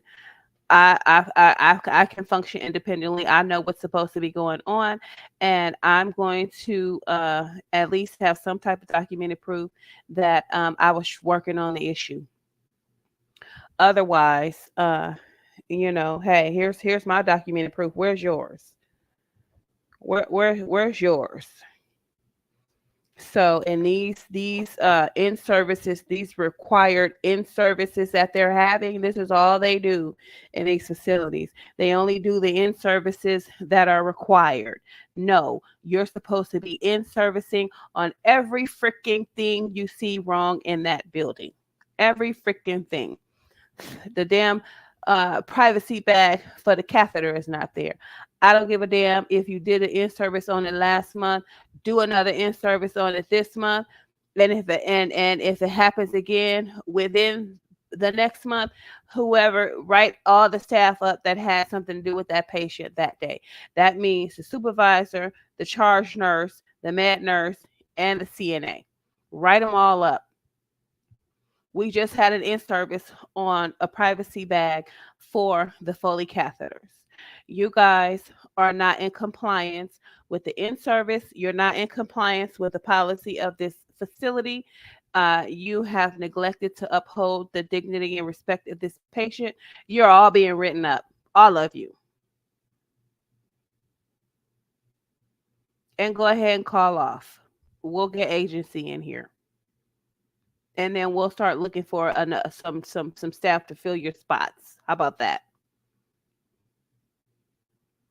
It's a lot of playing going on around in these buildings, and a whole lot of nothing going on.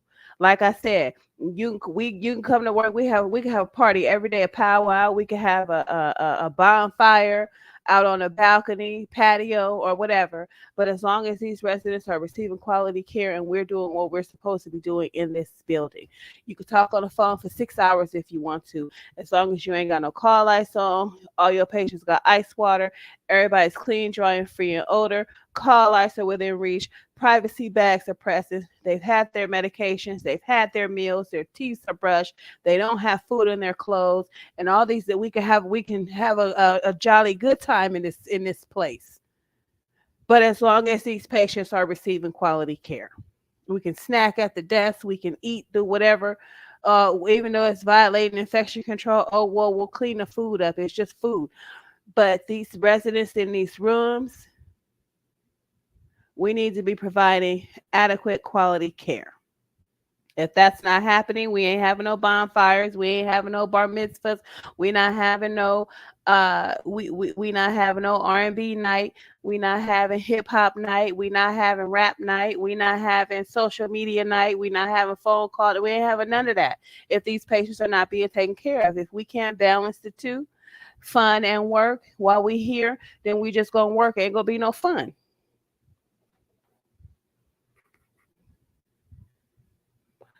But it's a lot of people getting away with a lot of stuff.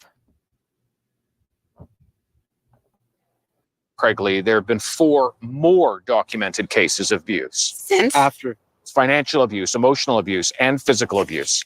This is what ministry inspectors are finding. Wow. So what does it take? What can we do about it? We're doing that. We're trying to do that in honor of my mother. But I need to do that. It's my responsibility. How can they still be operating today? How can you expect a sector to change if there aren't repercussions when the most serious things happen repeatedly? There's no tolerance whatsoever for negligence or abuse. The fight continues on your marketplace. The following program may contain scenes that may be disturbing to some viewers. Viewer discretion is advised. This is your marketplace. 85% of Ontario nursing homes have broken the law repeatedly for abuse, neglect, and more. But there are virtually never any consequences. I think we have to have a system of fines. That's 100%. I think we have to hit them in the pocketbook. I think that they should not be able to take profit if the home is a for-profit facility. Legislation allows for fines, but no government in Ontario has ever enacted that power. Their deaths due to that negligence and poor care, I think there should be criminal charges. No, you should fire your director of nursing. You should fire your director of nursing, and you should fire your administrator if your administrator isn't holding your director of nursing accountable for the things that's going on the floor. She or he is responsible for the floor. So the administrator is over maintenance, he's over housekeeping, he's over dietary, he's over social worker, he's over the administrative office, he's over all of these departments, and the director of nursing is just over nurse one department, and she can't handle that. He or she can't handle that. They can't. You can't have your administrators back and make sure that these types of complaints and abuse and things is not happening. Yeah, this goes to the brain and the administrator. You're sitting there and you're allowing the DON to sit in that spot. That goes to your mind, your brain functioning as well. That goes to the administrator's brain functioning as well. I don't give a damn how well your paperwork is done. How are these patients being taken care of? How is this? These patients are our bread and butter. These patients are the bread and butter of the facility, of this corporation. And you mean to tell me that y'all just gonna sit there and let a DON sit in position and have all these things go occurring on the floor? Oh, that goes to the brain functioning of the administrator as well. It couldn't be me.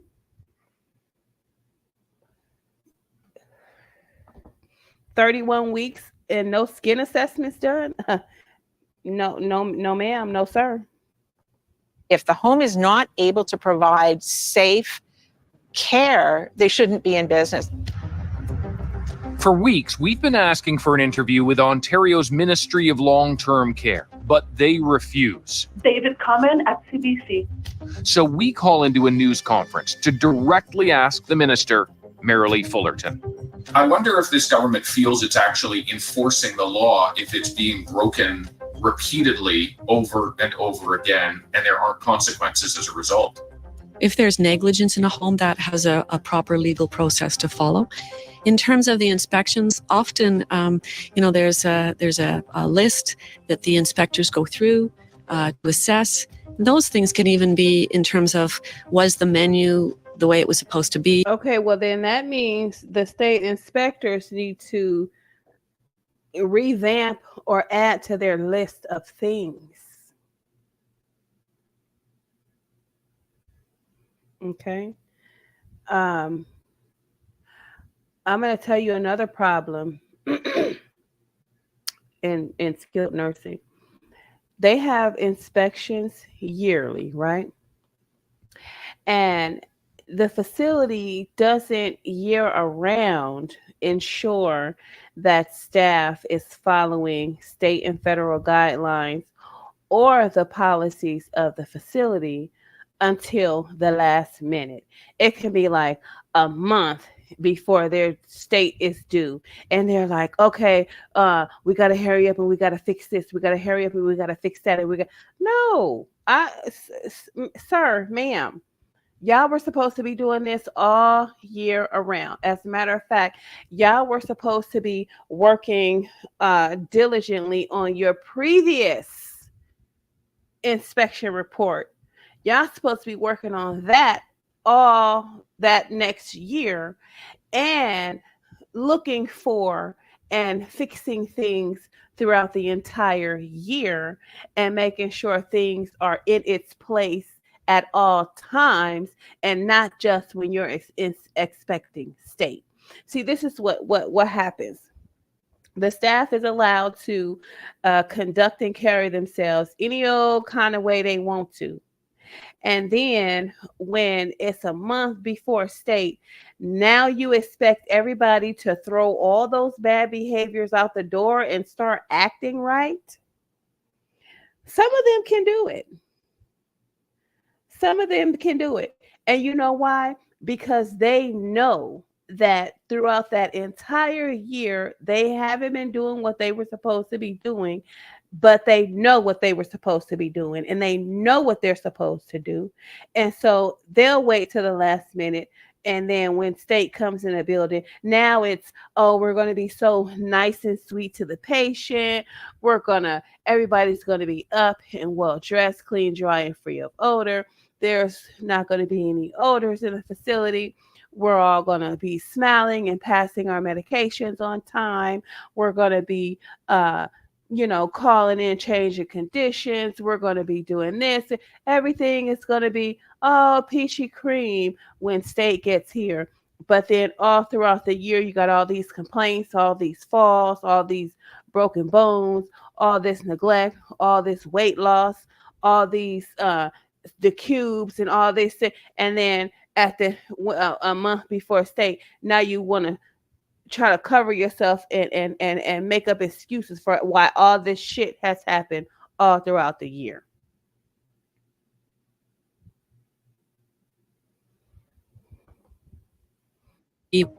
Except we're not talking about menus. Minister, just to be clear, there have been thousands of instances under which These care homes have broken the law for things like abuse and neglect, and virtually none of them have ever faced consequences.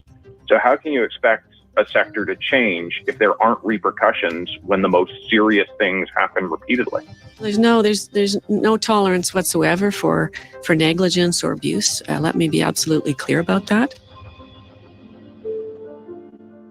But many families don't feel it's clear at all, having experienced repeated abuse and neglect and no consequences from the legal system or the government.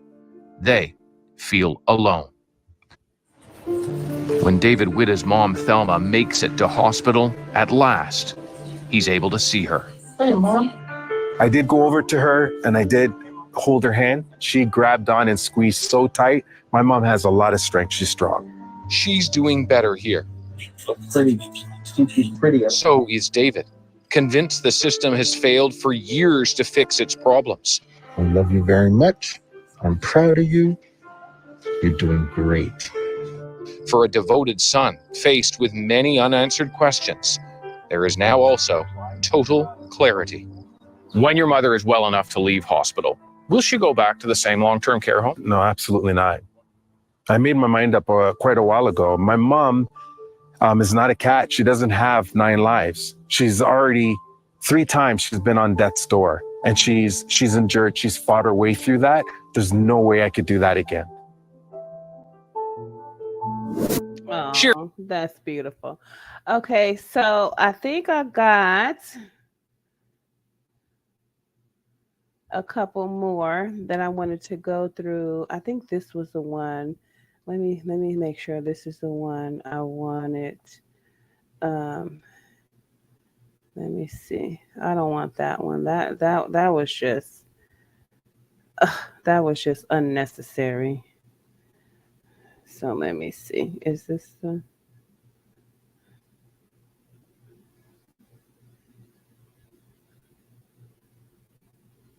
Okay, that's the one I just did. What about this one?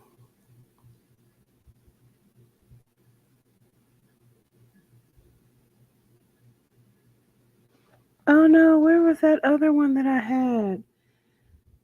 Let me see if I can find it. But you know, skilled nursing is something I have done my entire career. And I love it. I love it. And when I go into a nursing facility, I mean, I just love geriatrics. I think that's what it is. I love the geriatric population. Um, my patients. So, back when I was younger, and I would, be visiting with my patients or giving them their medications or helping them do things that they need to do. Um, they would say, just funny stuff, and they would offer me advice and tell me things. And, I just really appreciated, their knowledge. And, they're historians. They have, um, so many good stories, and they have good history if they can remember it, and they'll tell you how things used to be. And it's just, I don't know, I just gravitate towards the geriatric population um for some reason.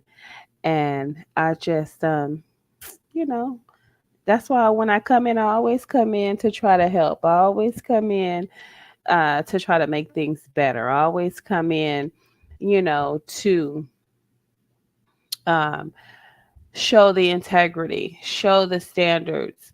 You know, I have expectations for myself, and just, I mean, and when you see that staff is not being educated, even though they know what they're supposed to be doing, but just like children, if you don't watch children and make sure they're doing what they're supposed to be doing, and they're not playing with the stove, and they're not running around with scissors, they're going to do it.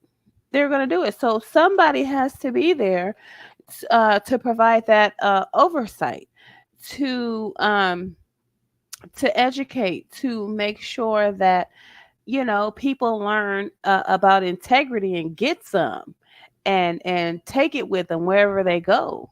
you know I think one of the problems is that it's the way that people are living their home life, right?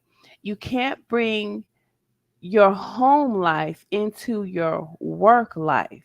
Now, if you are one that is full of integrity, irrespective of where you go, where you are, bring it, right? But the things that you would do at home, you can't do them in the nursing facility unless it coincides with how the facility is. So if you're big on, oh, this house got to be clean, these dishes got to be by all means take that to work, because these patients got to be clean, these rooms got to be neat and tidy, and different things of that nature. Bring it to work. But if this, like putting the patient on social media on live while you're, changing her, and you're making fun, that's some evil stuff that you would do at home, to your friends or to somebody else. But that type of stuff you don't bring to work at no time. So I just don't understand how people do things and just have no conscience. I mean, how do you go to sleep at night? And some people say, well, I sleep fine at night. Oh, okay. All right, we'll see how that worked for you when it's your turn to be in a skilled nursing facility. Because by the way you carry yourself right now, I don't think anybody's going to want to take care of you. You're going to have to go to a skilled nursing facility. And if you treat your children any way you treat these patients, you're damn sure fated to be in a skilled nursing facility.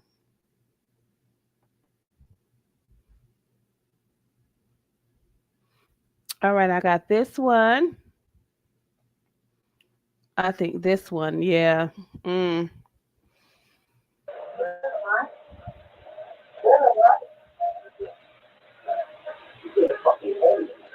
Mm. Oh, don't do that.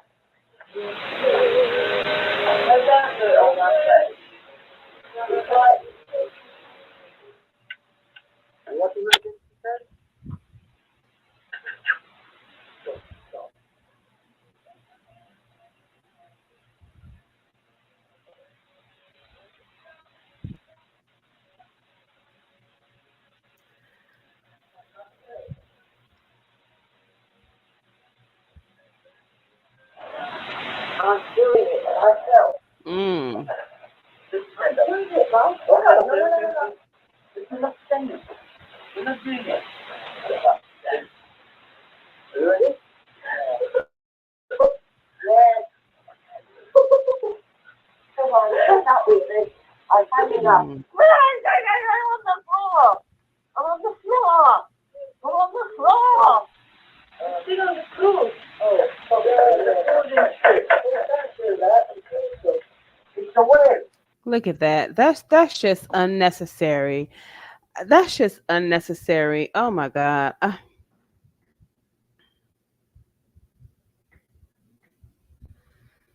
Hmm. That's just unnecessary to treat somebody like that. I mean, I don't care. Mm-mm.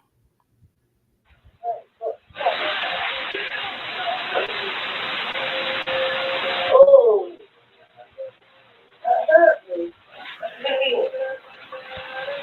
I don't know what I'm doing. I don't know what I'm doing. I don't know what I'm doing. Thank you. No, I don't know what I'm doing. Look at that. Look at that. Just just whew, that's house wide. They probably, that's house wide. And I hope these staff here was terminated, licensed, revoked, never to get it back. This is terrible. But that's your DON. That's your director of nursing. Help me. No.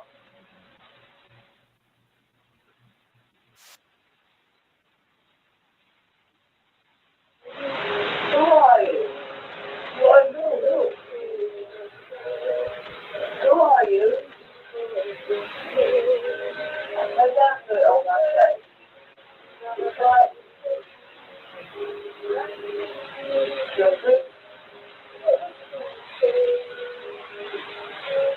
Mm. Now, you're not supposed to do that. You could break her wrists. You can break her fingers. You can break her elbow. You can cause a fracture in her shoulder. I mean, come on. Come on. I mean, who does this? This goes to the brain functioning, the mind functioning of this staff member. I mean, he's crazy. He's crazy. He's sick. Look at that.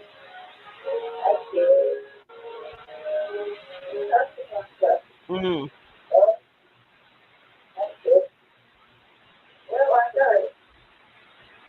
Mm.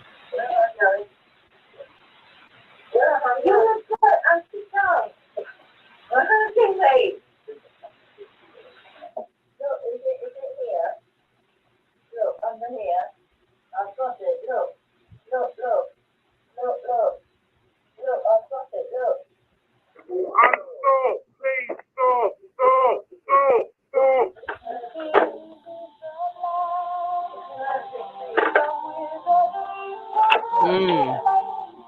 Look at that. And kicked her drawer closed. Oh my God.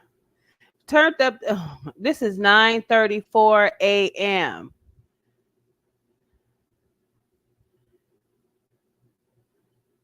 What is this? 22. Oh my God. This is 9:34 a.m. Where is everybody?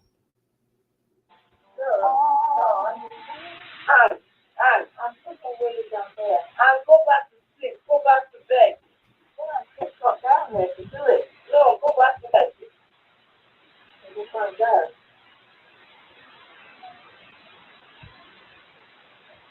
1:38 a.m. So they left her on the floor for 50 minutes. Where is the nurse? Where is the supervisor? Wow. God.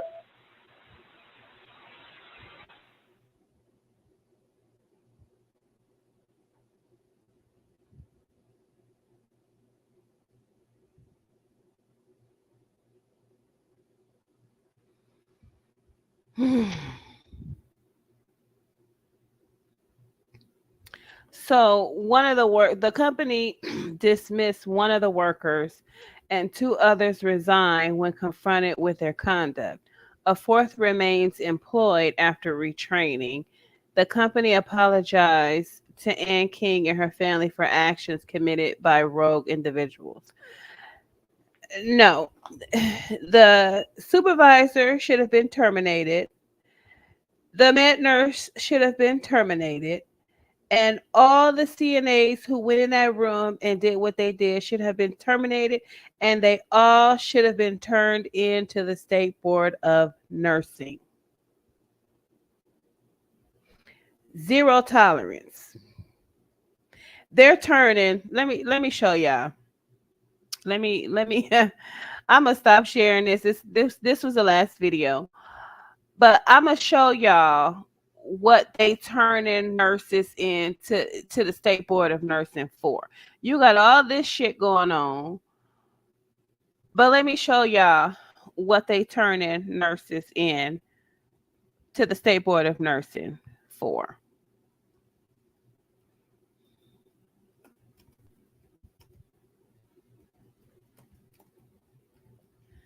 Let me find this really quick.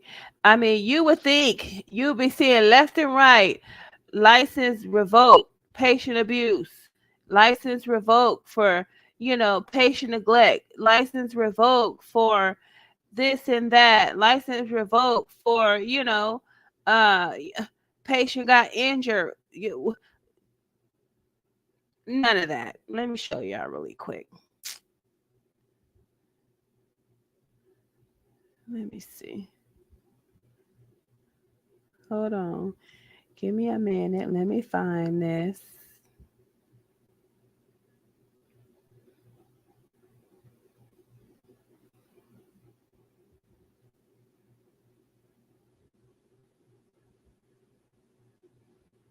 Okay, let me show y'all. Hold on. I'm trying not to. I don't want to show y'all. Let me see if I can.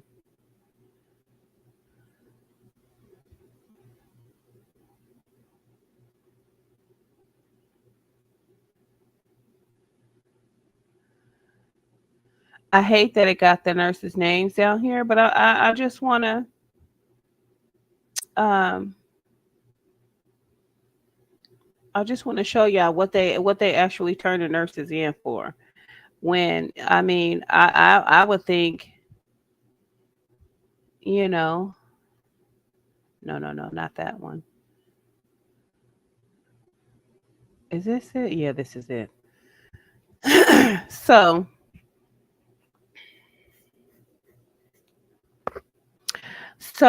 we have a CNA order a reprimand and fine for violation of NRS 632.347, unprofessional conduct. Unprofessional conduct and NAC, violation of state federal nursing law regulation. Um,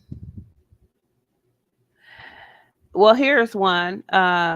This RN, agreement for reprimand and continuing education for violation for NRS 632.347, unprofessional conduct, customary standards of practice, and misappropriating property of patient.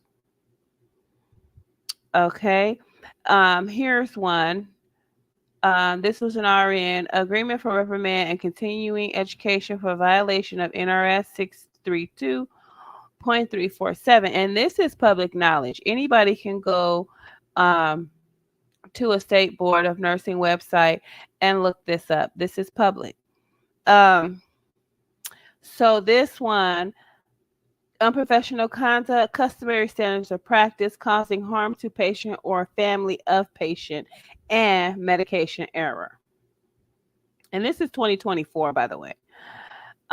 This one, agreement for reprimand and continuing education for violation, unprofessional conduct, obtain, possess, furnish prescription drugs without authorization, and violation of state federal nursing law regulation. So,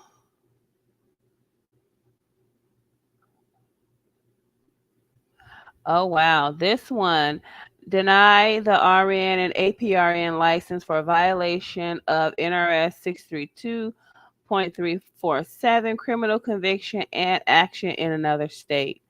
Wow. So here's one, agreement for probation or violation of NRS, unprofessional conduct causing a patient physical or mental harm and abusing a patient. Oh, okay. Okay, we're getting it together. Okay. We getting it together. Let me see. Uh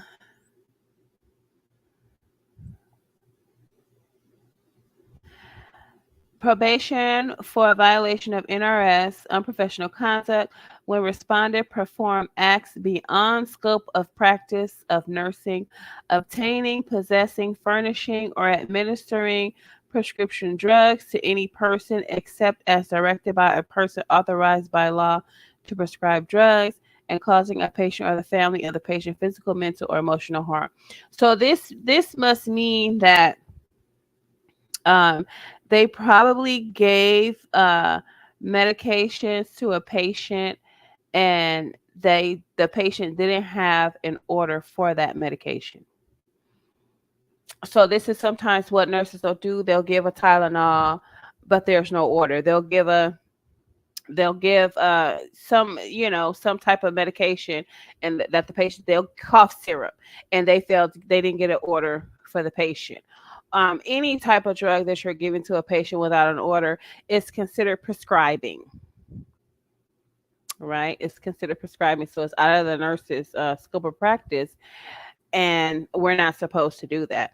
So this is why when I used to be a med nurse, and the RN would say, can you give the patient some Tylenol? And I'm going to call the doctor and get an order. I'll be like, okay, well, once you get the order, then I'll give the patient the Tylenol. Oh, well, no, you can go ahead and give it to him now. I'm sorry, ma'am. No, I can't because I don't have an order. And then I have nowhere to put my assessment. And I want to make sure that I'm doing real time documentation. Um, when I give this Tylenol, I want to be able to assess the pain, document the pain. I want to be able to document the time, the exact time that I administered the medication. So therefore, I won't have to back chart. And then plus, I can't give a medication if I don't see an order. I don't know how many to give. You might tell me to give Tylenol 325 milligrams, 2 tabs. And then when you get the order, the doctor might say, well, give 325 milligrams, 1 tab. Now I just over medicated the patient and made a med error. Or the doctor might say, give extra strength Tylenol 500 milligrams, and I've just overdosed the patient. Or the doctor might say, no, I don't want the patient to have Tylenol. I want the patient to have ibuprofen, 400 milligrams. And now I done gave Tylenol. And now how am I supposed to give this Motrin or ibuprofen? And I done already gave them Tylenol. Now I have nowhere to sign for the Tylenol. I have nowhere to document my assessment and my reassessment of the pain. I can't give the ibuprofen because I just gave Tylenol. So then it's going to come into question as to why the nurse got an order for ibuprofen and it wasn't administered when the doctor comes in the morning to check and make sure that the ibuprofen was adequate enough to relieve the patient's pain. And the patient going to say, I didn't get ibuprofen. The nurse gave me Tylenol. No, no, sir. No, ma'am. We're going to wait till we get an order for whatever kind of pain pill the doctor wants to administer. The doctor might say, well, uh, give Norco 5 over 325 milligrams, 1 tab. I'll send the script into the pharmacy and you can take it out of first dose. And I done gave Tylenol. No, we're going to wait for the order, ma'am, sir. And then whatever the doctor orders, I will be able to administer to the patient. In the meantime, in between time, I'm gonna go in here, I'm gonna reposition the patient. If it's the leg is hurting, I'm gonna elevate it. If the arm is hurting, I'm gonna elevate that on the pillow. If the buttocks is hurting, I'm gonna reposition. I'm gonna do whatever. I'm gonna do some non-pharmacological intervention while you call the doctor and get an order for whatever kind of medication the doctor wants. Then I'll reassess the pain and then it can be administered. But until then, it's a no for me. And this is what they hate about me. I'm going to tell y'all, this is what they hate about me in nursing.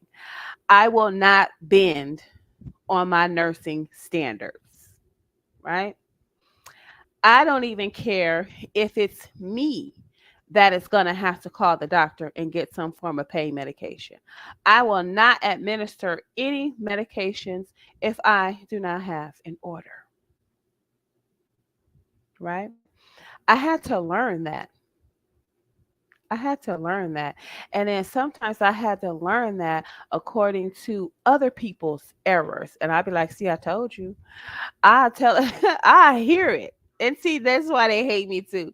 Because I will hear it. The nurse will be like, okay, well, yeah, you can go ahead and give Tylenol. I'll get an order. And I'd be like, do not give that Tylenol until you see that order pop up on that MAR. Because What if the doctor says no to Tylenol and wants something else? Just what I just explained. And so they be like, "Yeah, you right, huh? Don't do it. Do not do it." And then the nurse is looking at the nurse that's gonna call the doctor is looking at me like and suck her teeth like, honey, where'd you go to school? Didn't they teach you that in nursing school? Don't you read your nurse practice act for the state that you're in? You do not have an advanced practice registered nurse license. You cannot prescribe, right? We don't prescribe. And we don't take orders from other nurses. Another thing they hate about me because they'll say, "Oh, Belinda, I called the doctor and I got an order, and the doctor wanted the patient to have this, that, and the third." I'd be like, "Okay, we'll put the order in." "Well, can't you put the order in?" "No, because I'm not the one that talked to the doctor." So why would you? Where'd you go to school at? Why would you come to me like that? Why would you come at me like that? What are we doing? This is why they don't like me because I will not. I'm not going to bend on my nursing standards. This is how I've retained my license for so many years. This is how I have no tags on my license for so many years. And I'm not bragging. I'm just saying I'm scared. That's the only thing I'm scared of.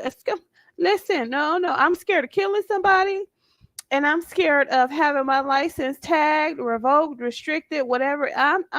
Listen. I'm. That's what I'm scared of.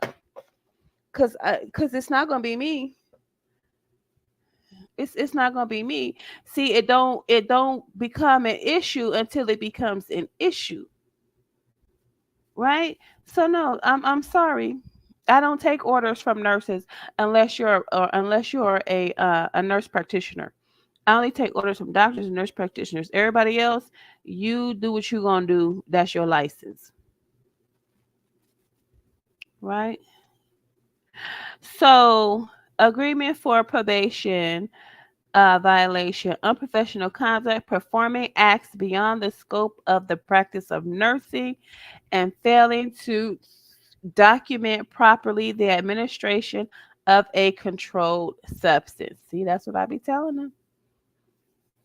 I don't do it. I be telling them, don't do it. Yeah. You better document. Don't give a pain pill and don't document right away. They'll get you. So reprimand for a violation of NRS, unprofessional conduct. Respondent left an assignment without properly notifying the appropriate personnel or abandoning a patient in need. Wow. Wow. Girlfriend, you can't do that. You can't do that. You can't do that. Mm-mm. No, ma'am. They be thinking it's a game. They be thinking it's a game because a lot of times they have gotten away with this. See, it was some facility that this CNA worked at, and she left and then properly notify staff. So probably what they did was just fire her. And then she went to another facility and thought she was gonna get away with that shit. And they was like, "Oh, you got the right one. You got the right one. It won't, and not today, not this facility. We don't do that here." So let me find another one. They probably got some. Let me see. I'm going to go here and let me see.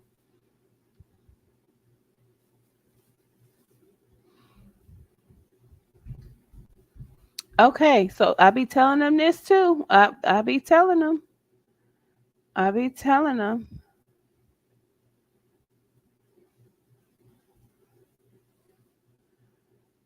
So this one is agreement for reprimand, continuing education for violation, unprofessional conduct, failure to collaborate to meet the need of the patient, failure to observe the condition, signs, and symptoms of a patient, customary standards of practice, and causing a patient physical harm by failing to take appropriate action. That's what they be leaving them patients in distress. Be leaving them patients in distress. So somebody said, "Oh, well, we got something for you. We're gonna nip this in the bud." This is 2023. Um. Oh my God. Voluntary surrender of license in lieu of other disciplinary action for violation of NRS. Unprofessional conduct, engaging in sexual contact with a patient or client and abusing a patient. And this is a RN. Oh, come on now. Come on now. You're making us look bad. Who does that?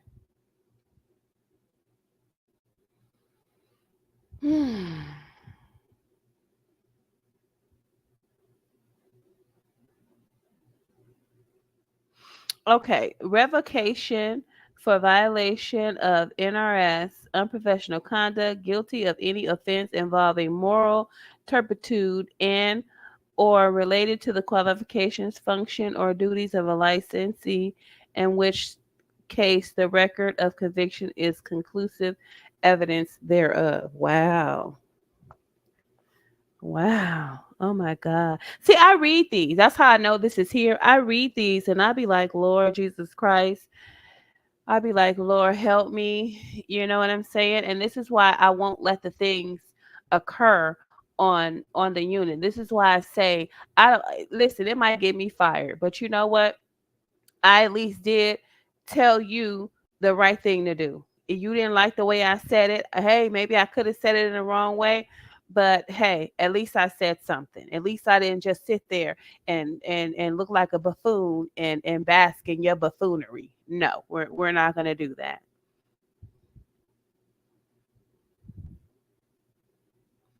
So let's see. Revocation or violation, unprofessional conduct when respondent failed to comply with a condition, limitation, or restriction which has been placed on her license. Oh, she might have had a key restriction. She might have, because this is pretty much the only restriction that will be placed on your license that they can really place on your license. Like, um, I mean, the only thing is a narcotic key restriction. So maybe she got a hold of the key. Somebody let her get a hold of the key. She knows she wasn't supposed to have that key, or whatever it was she violated. She knows she wasn't supposed to do. But see, that's when you think, and see, this is why when I go into work into these skilled nursing facilities, I don't have no friends. I don't have any friends. Somebody had to turn her in for this. See, you be thinking you get relaxed and you be thinking people are your friends and people might be your friends, but you never know who's watching. You never know who's going to turn it in. Somebody probably went to the DON and was like, "Ooh, she had the key to the narcotics or whatever it was." Somebody turned her in for it, and then they turned her into the state board of nursing after they done gave her a opportunity to work with whatever restrictions she had on her. She didn't appreciate it. This is RN. This goes to the brain functioning. I tell you, everybody ain't in their right minds. So let's see. Probation for violation. Respondent failed to collaborate with other members of a healthcare team as necessary to meet the health needs of a patient, and respondent failed to observe the condition, signs, and symptoms of a patient, to record the information, or to report significant changes to appropriate person. Yep, left a patient in distress. I be telling them that you better call the doctor. You better not leave that patient, and that's what they were doing. They would leave patients on me bleeding. Ah, and I would report this to the DON, and will nothing happen to that nurse. That's why I said it's the DON. It's the director of nursing trying to be likable and be everybody's friends while the patients are on the floor suffering.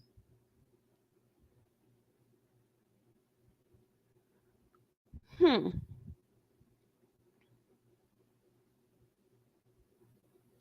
Oh wow. So, revocation for violation of professional conduct, guilty of any offense involving moral turpitude and are related to the qualifications, functions, or duties of a licensee, in which case the record of conviction is conclusive evidence thereof. Somebody got convicted of some unprofessional conduct because respondent is unfit or incompetent by reason of gross negligence or recklessness in carrying out usual nursing functions. Wow, I wonder what they did. Mm. An RN with the same thing. Unprofessional conduct, guilty of any offense of the law and moral turpitude, and or related to the qualifications, functions, or duties of a licensee, in which case the record of conviction is conclusive evidence thereof. Unprofessional conduct because respondent is unfit or incompetent by reason of gross negligence or recklessness in carrying out usual nursing functions. Like I said, you can't be incompetent. You got to be competent. You can't be incompetent. You got to be competent. So, oh, Langford Pace. Oh, I'm sorry. I didn't mean to say the name. Voluntary surrender of license in lieu of other disciplinary action for violation of causing harm to patient or family of patient when respondent committed an error in the administration or delivery of medication to a patient. Oh, wow. Oh, wow. This is a certified registered nurse anesthetist.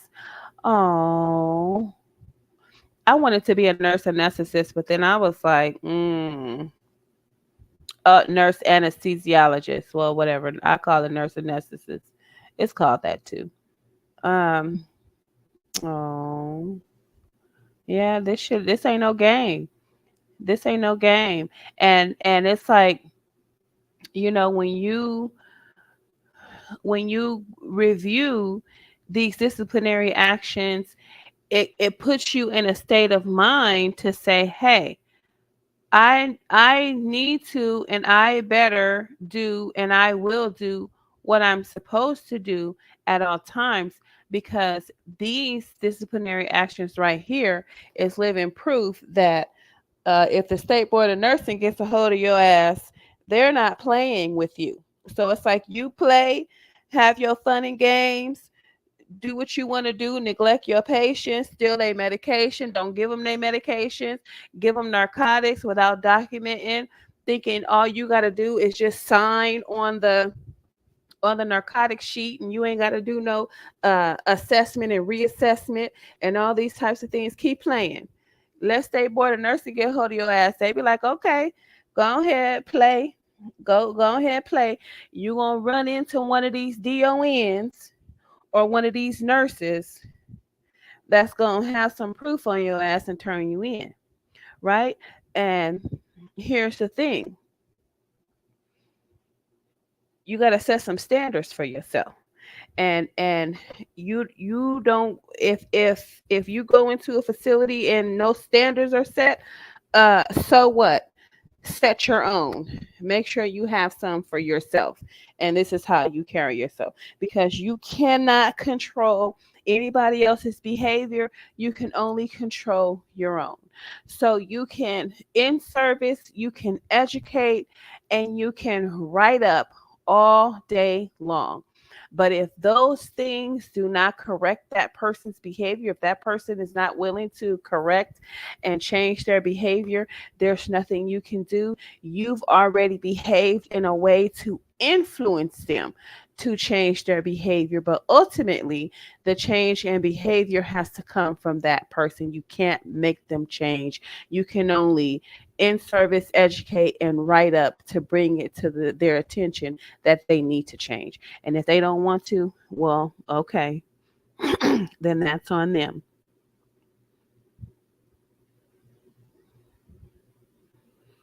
So let's see.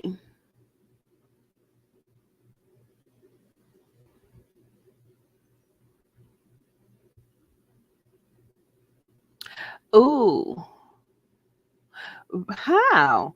Agreement for reprimand and continued education for violation of NRS, unprofessional conduct, and false representation or name, and customary standards of practice. Oh, well, what you call yourself, a doctor or something? That's the only thing I can think of. False representation or name. What's it?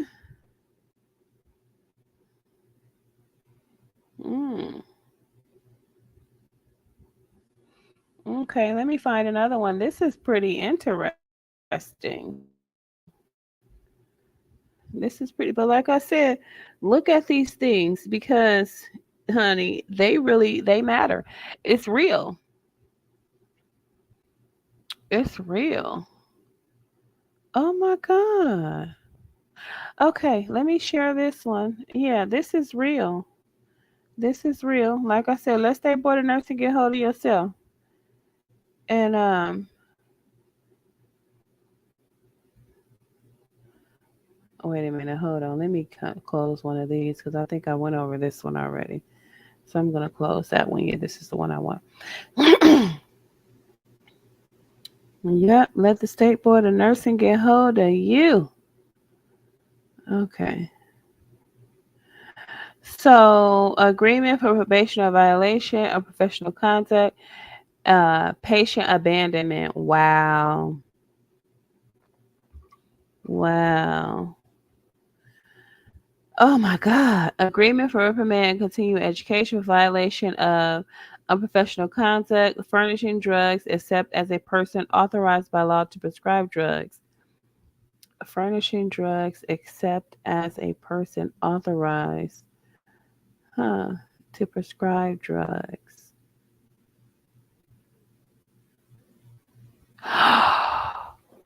Oh. See, this is another reason why. So that's what this is. So she did something, probably it probably has something, and I'm just speculating. I'm sorry. I'm just speculating. But it sounds like she gave somebody some drugs but wasn't like the prescriber, like didn't have documented proof that she prescribed these drugs to the person. Oh wow. So it sounds like she wrote a script, filled it, and then gave the drugs to somebody. I wonder how they caught that. But anyway, I'm gonna tell you guys a little a nursing story when I became a LVN in Cali. So, Cali is a big drug city, big drug state, different things, Los Angeles, big drug state, uh, back then, pills were very popular. I don't think they had all this X and stuff. I don't know. I don't do drugs, so I didn't know. But I know the Xanax, the Imprim threes, and the Vicodins, and the Norco, and the Advance, different things of that nature was really, really popping back then, right? So, um, with me having this type of knowledge, and then me working in the environment in the area I was working in, I'm just gonna keep it a buck with you guys. As far as friendship, I'm not a very likable person because I have zero tolerance for bullshit. So, and plus I'm pretty, plus I'm smart, plus I'm saying I look good. So I know females don't want to be my friend. That's just keeping it 100. I know you don't want to be my friend. I know why you don't want to be my friend. It ain't got nothing to do with my personality. Ain't got nothing to do with none of that. It has everything to do with how I look and how intelligent I am. So whenever a female tries to be my friend, tries to befriend me, I'm skeptical. And back then, I was like 105 pounds. Sister was hot. And so this one lady tried to befriend me at work. And I was saying to myself, you do not want to be my friend. I know you don't, you want something from me. Number one, I'm passing meds on this cart. Number two, I am in control of narcotics. Number three, if you even think that you're going to be my friend and I'm going to give you some of these damn narcotics, you got another thing coming. So I cut her short really quick. Uh-uh. I don't do friends in nursing. And I have been like that since the beginning. Okay. I have been like that since the beginning. I have not changed. I will not be your friend. You're not getting any narcotics or anything off this. You can have some Tylenol 325. You can have some Advil 400 to 800 milligrams. You could have an aspirin, you could have vitamin C, you could have a multivitamin, you could have a folic acid, you can have what else they got? You can have some Pepsi. You can have that. You can't have no narcs. You can't have no hypertension medications. You can't have nothing that you need a prescription for. Nothing that you can get. If you can't get it over the counter, you can't have it out this cart. Okay, so I have always been skeptical about having friends in nursing because don't nobody want to be my friend. They want something from me. So that's why I really don't have friends because I know you don't want to be my friend. I'm too cute. I'm too smart.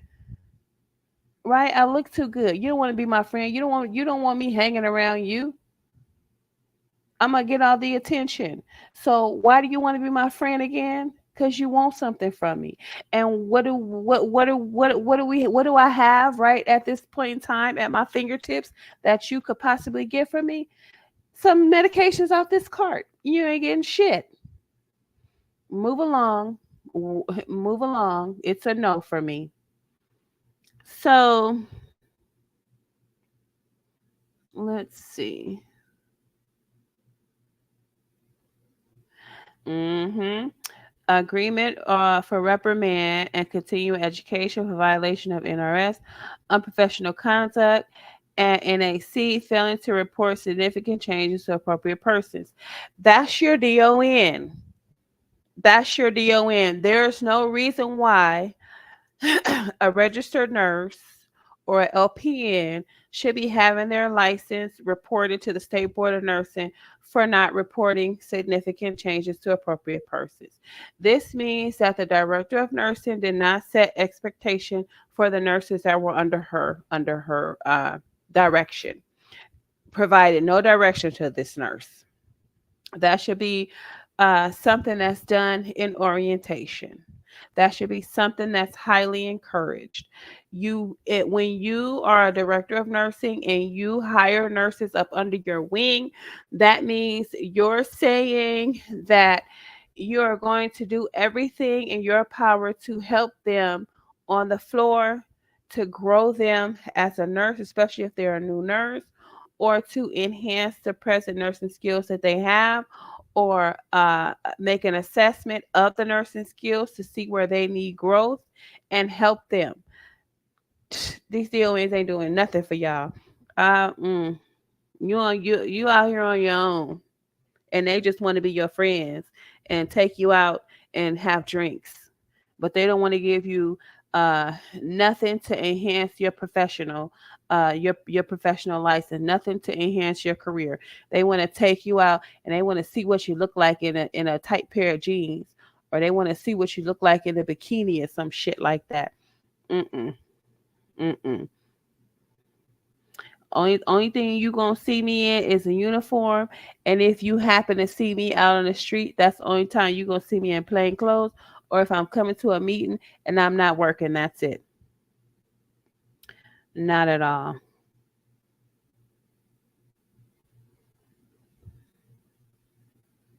Not at all. Yeah, they are just really it's terrible.